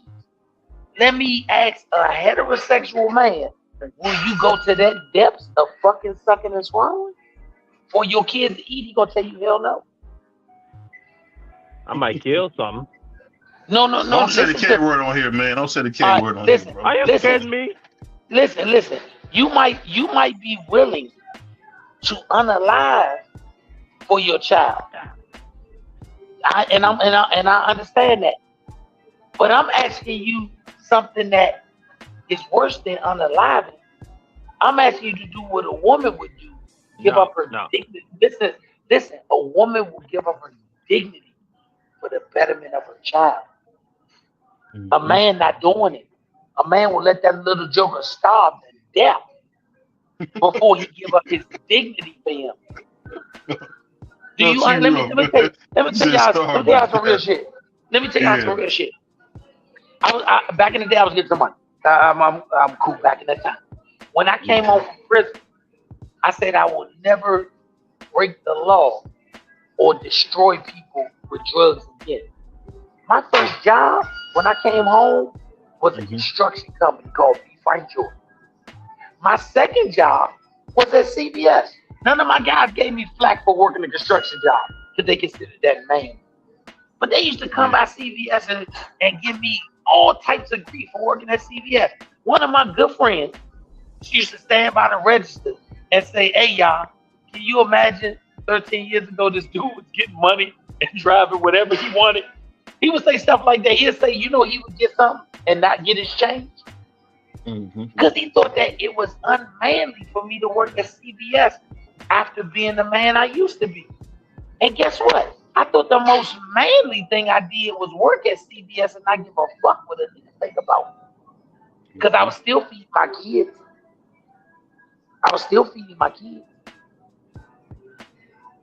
That is the mindset that I push now. And I apologize to anybody when I have conversations with men, and I consider you all men, because I consider very serious conversations when I talk to men. BBO gave me the business a week ago. Man, you go on my other man podcast and you sound totally different when you talk to him. Don't ask. Look, the winos shouldn't ask me why I sound different when I stand around the trash can and drink with the winos. They should ask me what makes them think that we not worth better conversation. Hey, my man was talking like Brian Gumble on the other show, man. Shout out to my man. But with you young people, y'all give me an audience that needs to have this conversation. I hope y'all be proud of the conversations that we have. I'm very proud of the conversations that I have with you guys, even though we laugh and joke a lot. 700,000 people watch BBO. BBO was so excited when he hit the 700,000 viewership. Out of that 700,000, how many of those do you think are under the age of 35 or over the age of 35? The vast majority are under 35. I would probably say 7 and 10, Coach. Thank you. So when we had these conversations, do you know we are getting 7 and 10 under 35 people who partake in this foolishness to hear us give them some knowledge that they did not have? Do you know 7 and 10 young men may now look at Ant-Man different than they did before we had this conversation? 7 and 10 young men are now at least thinking about how they respect young women. 7 and 10 young women who listen to the show are saying he can't call me those names no more because my daddy didn't call me those names, because we have this conversation. I got a man on here who be teased for being rich, but he always imparting some educational business knowledge on 7 and 10 young men and women who don't have that available. So I'm proud to be having these conversations with you, because if we don't, who will? Yeah. Hey, and I always say this, man, when you bring up the brothers Richard, man, shout out to Chico, man, for what he did, because people don't understand, man. It's not easy It's not easy to do stuff that won't benefit you today. And one thing I could say, I've never got the honor of meeting his brother, but what we hear from Prize about his grandfather is the man's a giant. To do stuff that didn't necessarily affect him today, to be able to bless your grandson to live a millionaire life, that's a beautiful thing to me. I don't think you can. I don't think you can really call it any better than that, in my opinion, man. If you can say what I'm doing today is gonna help my grandkids, that's a win. That's a win. 100. Win. And I want to ask you a question. What is your grandfather's name? Because I've never heard it, or if I did, I didn't pay attention. But he should be cherished. The world should know that man's name. Yeah, I'll take prior to take a call real quick. He'll be right back. But when you think about this, right? We talk about getting into construction. That's what our Prize does. To be in construction in the 70s and 80s with real racism out there, that took a lot. I'm sure he was called nigga. I'm sure he was called boy. All that. I'm sure he was threatened. That's why the stuff that goes on now is kid stuff. I'm gonna tell you a story my aunt Sarah told me. So I want to know why my family was living in Arkansas. Why did you guys come to Cleveland? My great grandmother, her brother was lynched, and they came here. First, this is the cool part of the story. First, there was a tornado, and my great grandma and them prayed the tornado away, and then they caught the train up here from a brother who was pretty fair skinned. He worked on the train. This was a big deal back then. So he worked the train and got them all up here and brought like 5-6 families from Arkansas to Cleveland and was able to give these guys a better life. And I think we take it for granted the way we get to live now, going into a store and buying what we want. People don't even realize that you didn't even hear, from what I read, because I do a lot of reading, you didn't even hear black music like rap on the radio. Rap only got played like on Sundays. You can hear rap anywhere you want now, but they used to only play rap like on Sundays on the radio. It's like you hear church on Sundays on the radio. It's the same thing. So we don't realize how hard our grandparents worked. How many people know their great grandfather's name? That's the thing. Real shit. You gotta realize these dudes, some of these guys that made a way for us to have a life. Think about my man Marcus. His mother was doing, I think you said she's the attorney, right, Marcus? I think he fell off, but his mother's an attorney. Came to the islands. I think he said came from Grenada, was able to make a life in St. Croix. That's not easy to do, man. And it's like you hear about all the great stuff that we do, and then when it's your turn, you can't even buy a house. You can't even take care of your family. You can't even make sure that somebody else get to enjoy your hard work. And that's the thing that I think we got to really put forward. Shout out to my brother B3. Me and B3 send each other stuff all the time about being better men. Because if we're not good men first, we got nothing. And yeah, I'm sure if I did more of the Tom Coonery and all that, we would be more loved. But I'll take our little slowly but surely way. I looked up Chat GPT told me something I'll never forget about BVO Sports TV. It just said this is a slow and steady movement that's going to continue to grow over time. So it's not going to be overnight. It's not. But when we got people like Puerto Rican Free, who's been in the Army from DC, I'll be honest with you, to be an officer and you from DC, that's hard to do, man. Because I know they was on D. I know they gave D3 a hard time. They did. Because that's the type of city DC is. You ain't gonna walk around here and not get bothered. Nobody's exempt. Just like I was laughing with Coach. Coach was telling me that people didn't do the bullying stuff I did, like give people swirlies and stuff like that, or kick people in the tail. They didn't do that, but BVO grew up doing it. It's just how it is, man. And when you know better, you got to do better. I would never now try to put a man's head in the toilet like I did as a kid. I did that a lot as a kid because I was on some, stop me. What you gonna do? That used to be my favorite thing to say. What you gonna do? I don't know where I got that from, but I used to have that bad spirit of what you gonna do and what you gonna do about it. And I'm gonna tell you guys a funny thing. I met a 5'2" woman, and I met my match. And I realized there's nothing I can do. And that's the part of being a man when you realize that, hey, no matter how strong you are, how big you are, that you got to consider what your woman who loves you says. You can't just say F what she talking about. Not if you want to be successful in life. And you never make the money you should make when you have a divorce or when you don't make it work with your lady. And this is what niggas are not understanding. Yeah, it's fun to have fun and do your thing with the chicks and all that. I say do it. But once you figure out what you want to do, man, get married and get some money. Have a good time. Go on vacation. Put your feet in the sand. One of my favorite things was putting my crusty toes in the sand in Aruba. I love Aruba. I plan to retire there one day. And you can do it too. And I think more niggas got to understand that what you see today is not going to be just your tomorrow. You never know what you can do. When me and Free and Pride started doing this show, man, niggas wasn't watching or showing no love, and man, we just put the work in, dog. And then we didn't talk to Uncle Stitch. We talked to people like Tim Terrible Witherspoon. You know, I've been on the phone with Roy Jones Jr. before. I mean, I talked to my man Sugar Hill. I get to talk to my favorite trainer's only protege every day. My man Bernard Hager. It's not a big deal to him, but to me, Gary Sr.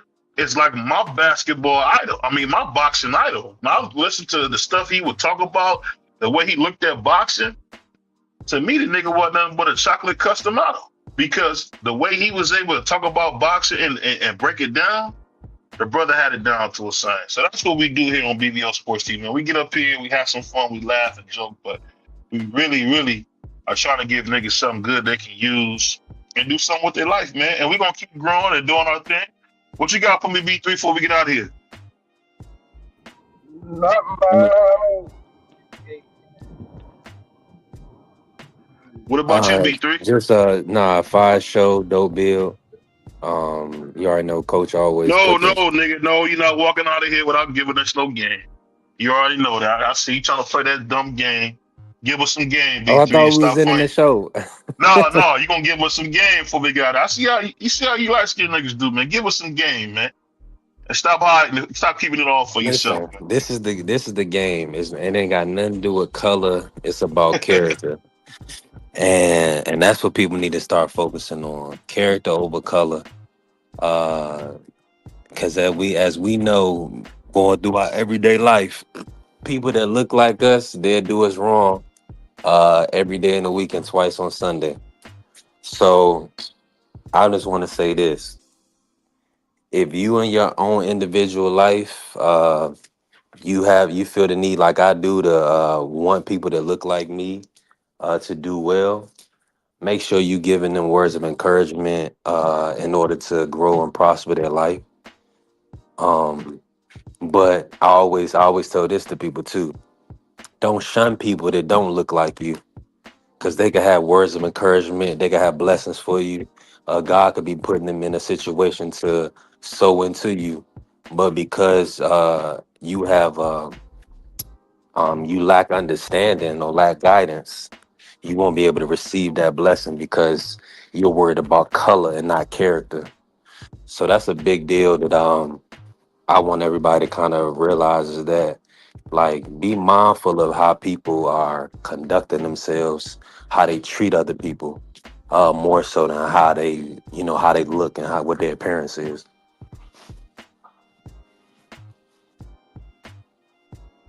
My bad. I know that was off topic, but yeah, that's as what well I as had it for you get, man. right What on you the top got? of my head.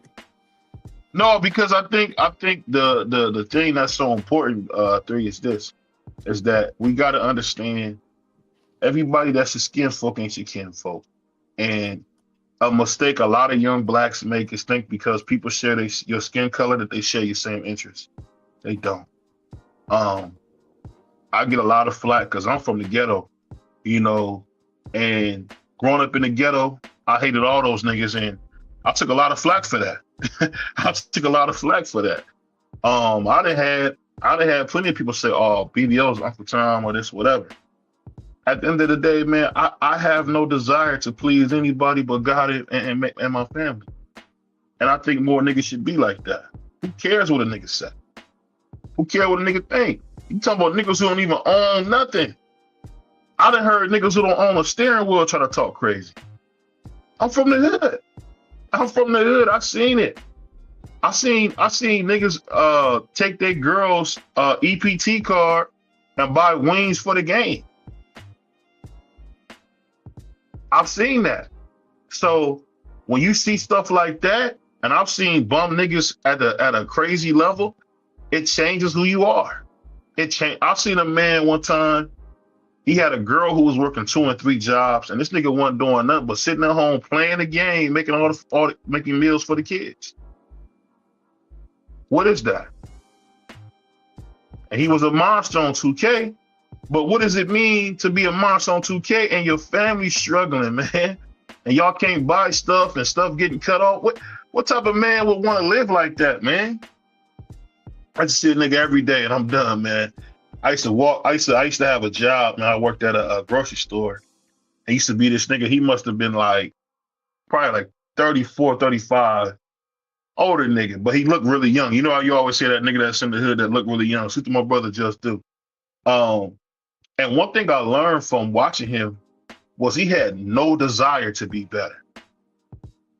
He had no desire to be better. He was handsome. So he had a nice little chick with him too. And it's like his whole life was nothing but busting down mouths, blowing straight bullcrap marijuana, and drinking. That was his whole life. His whole life, where he would probably sleep till about 12, get up at 12, and that would be it. And I said, you know what, man, I'd rather not live than live like that. Or I never ever want to have to beg. I seen dudes beg. I seen a dude on his knees begging a chick for a place to stay. Brother, I want to jump off the Empire State Building before I do that. I'm just being real. And I think more niggas should have that kind of idea of themselves, man. Like when Coach was talking about, man, sleep under the tree. I got into it one time, unfortunately, with my lady, and I slept in my car, and I had to make sure from then on out, hey, I got to figure something out. I can't sleep in no car. And I'll tell you this, man, that's why it's important to have your ducks in a row and know where you stand in life. Because, bro, ain't no use in getting all the money and then you lose it because you can't keep your marriage together or you can't keep your relationship together. Come on, bro. What's the use of getting $1 million house and then you and your lady get divorced, then you got to start all over again? That's no way to live. And I think more niggas gonna understand that. That's no way to live. You don't have to live like that. You don't have to live hand to mouth. You don't have to buy stuff on credit. You don't have to do that. You know what I mean? You ain't got to drive no jalopy. You know, you ain't got to do that. You can go to the dealership and buy whatever you want. I see it all the time. I see people buy $100,000 trucks like it's nothing. Dude the other day bought 4 Western Stars. That's a big truck. Vocational trucks. When I say vocational, I mean these are trucks that does heavy jobs. Dude bought 4 of them, cash. Why can't you do that? Because we give ourselves reasons why.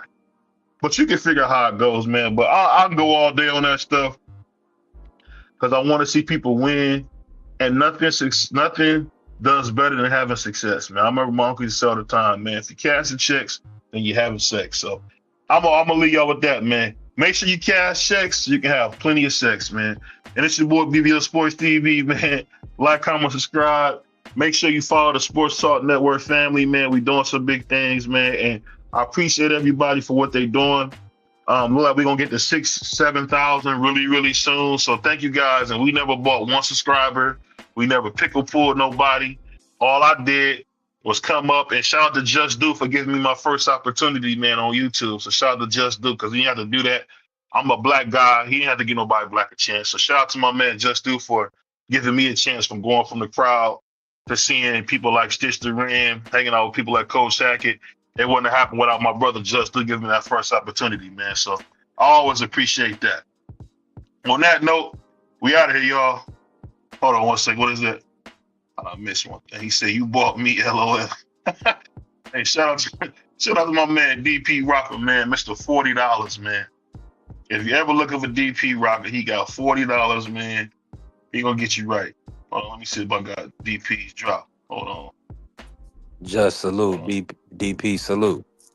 I got $40. I'm good. All right. Hey, when I seen this drop, B3, I thought of my man DP, man, right here. Nigga, keep God in your life. Fuck, nigga, keep God in your life.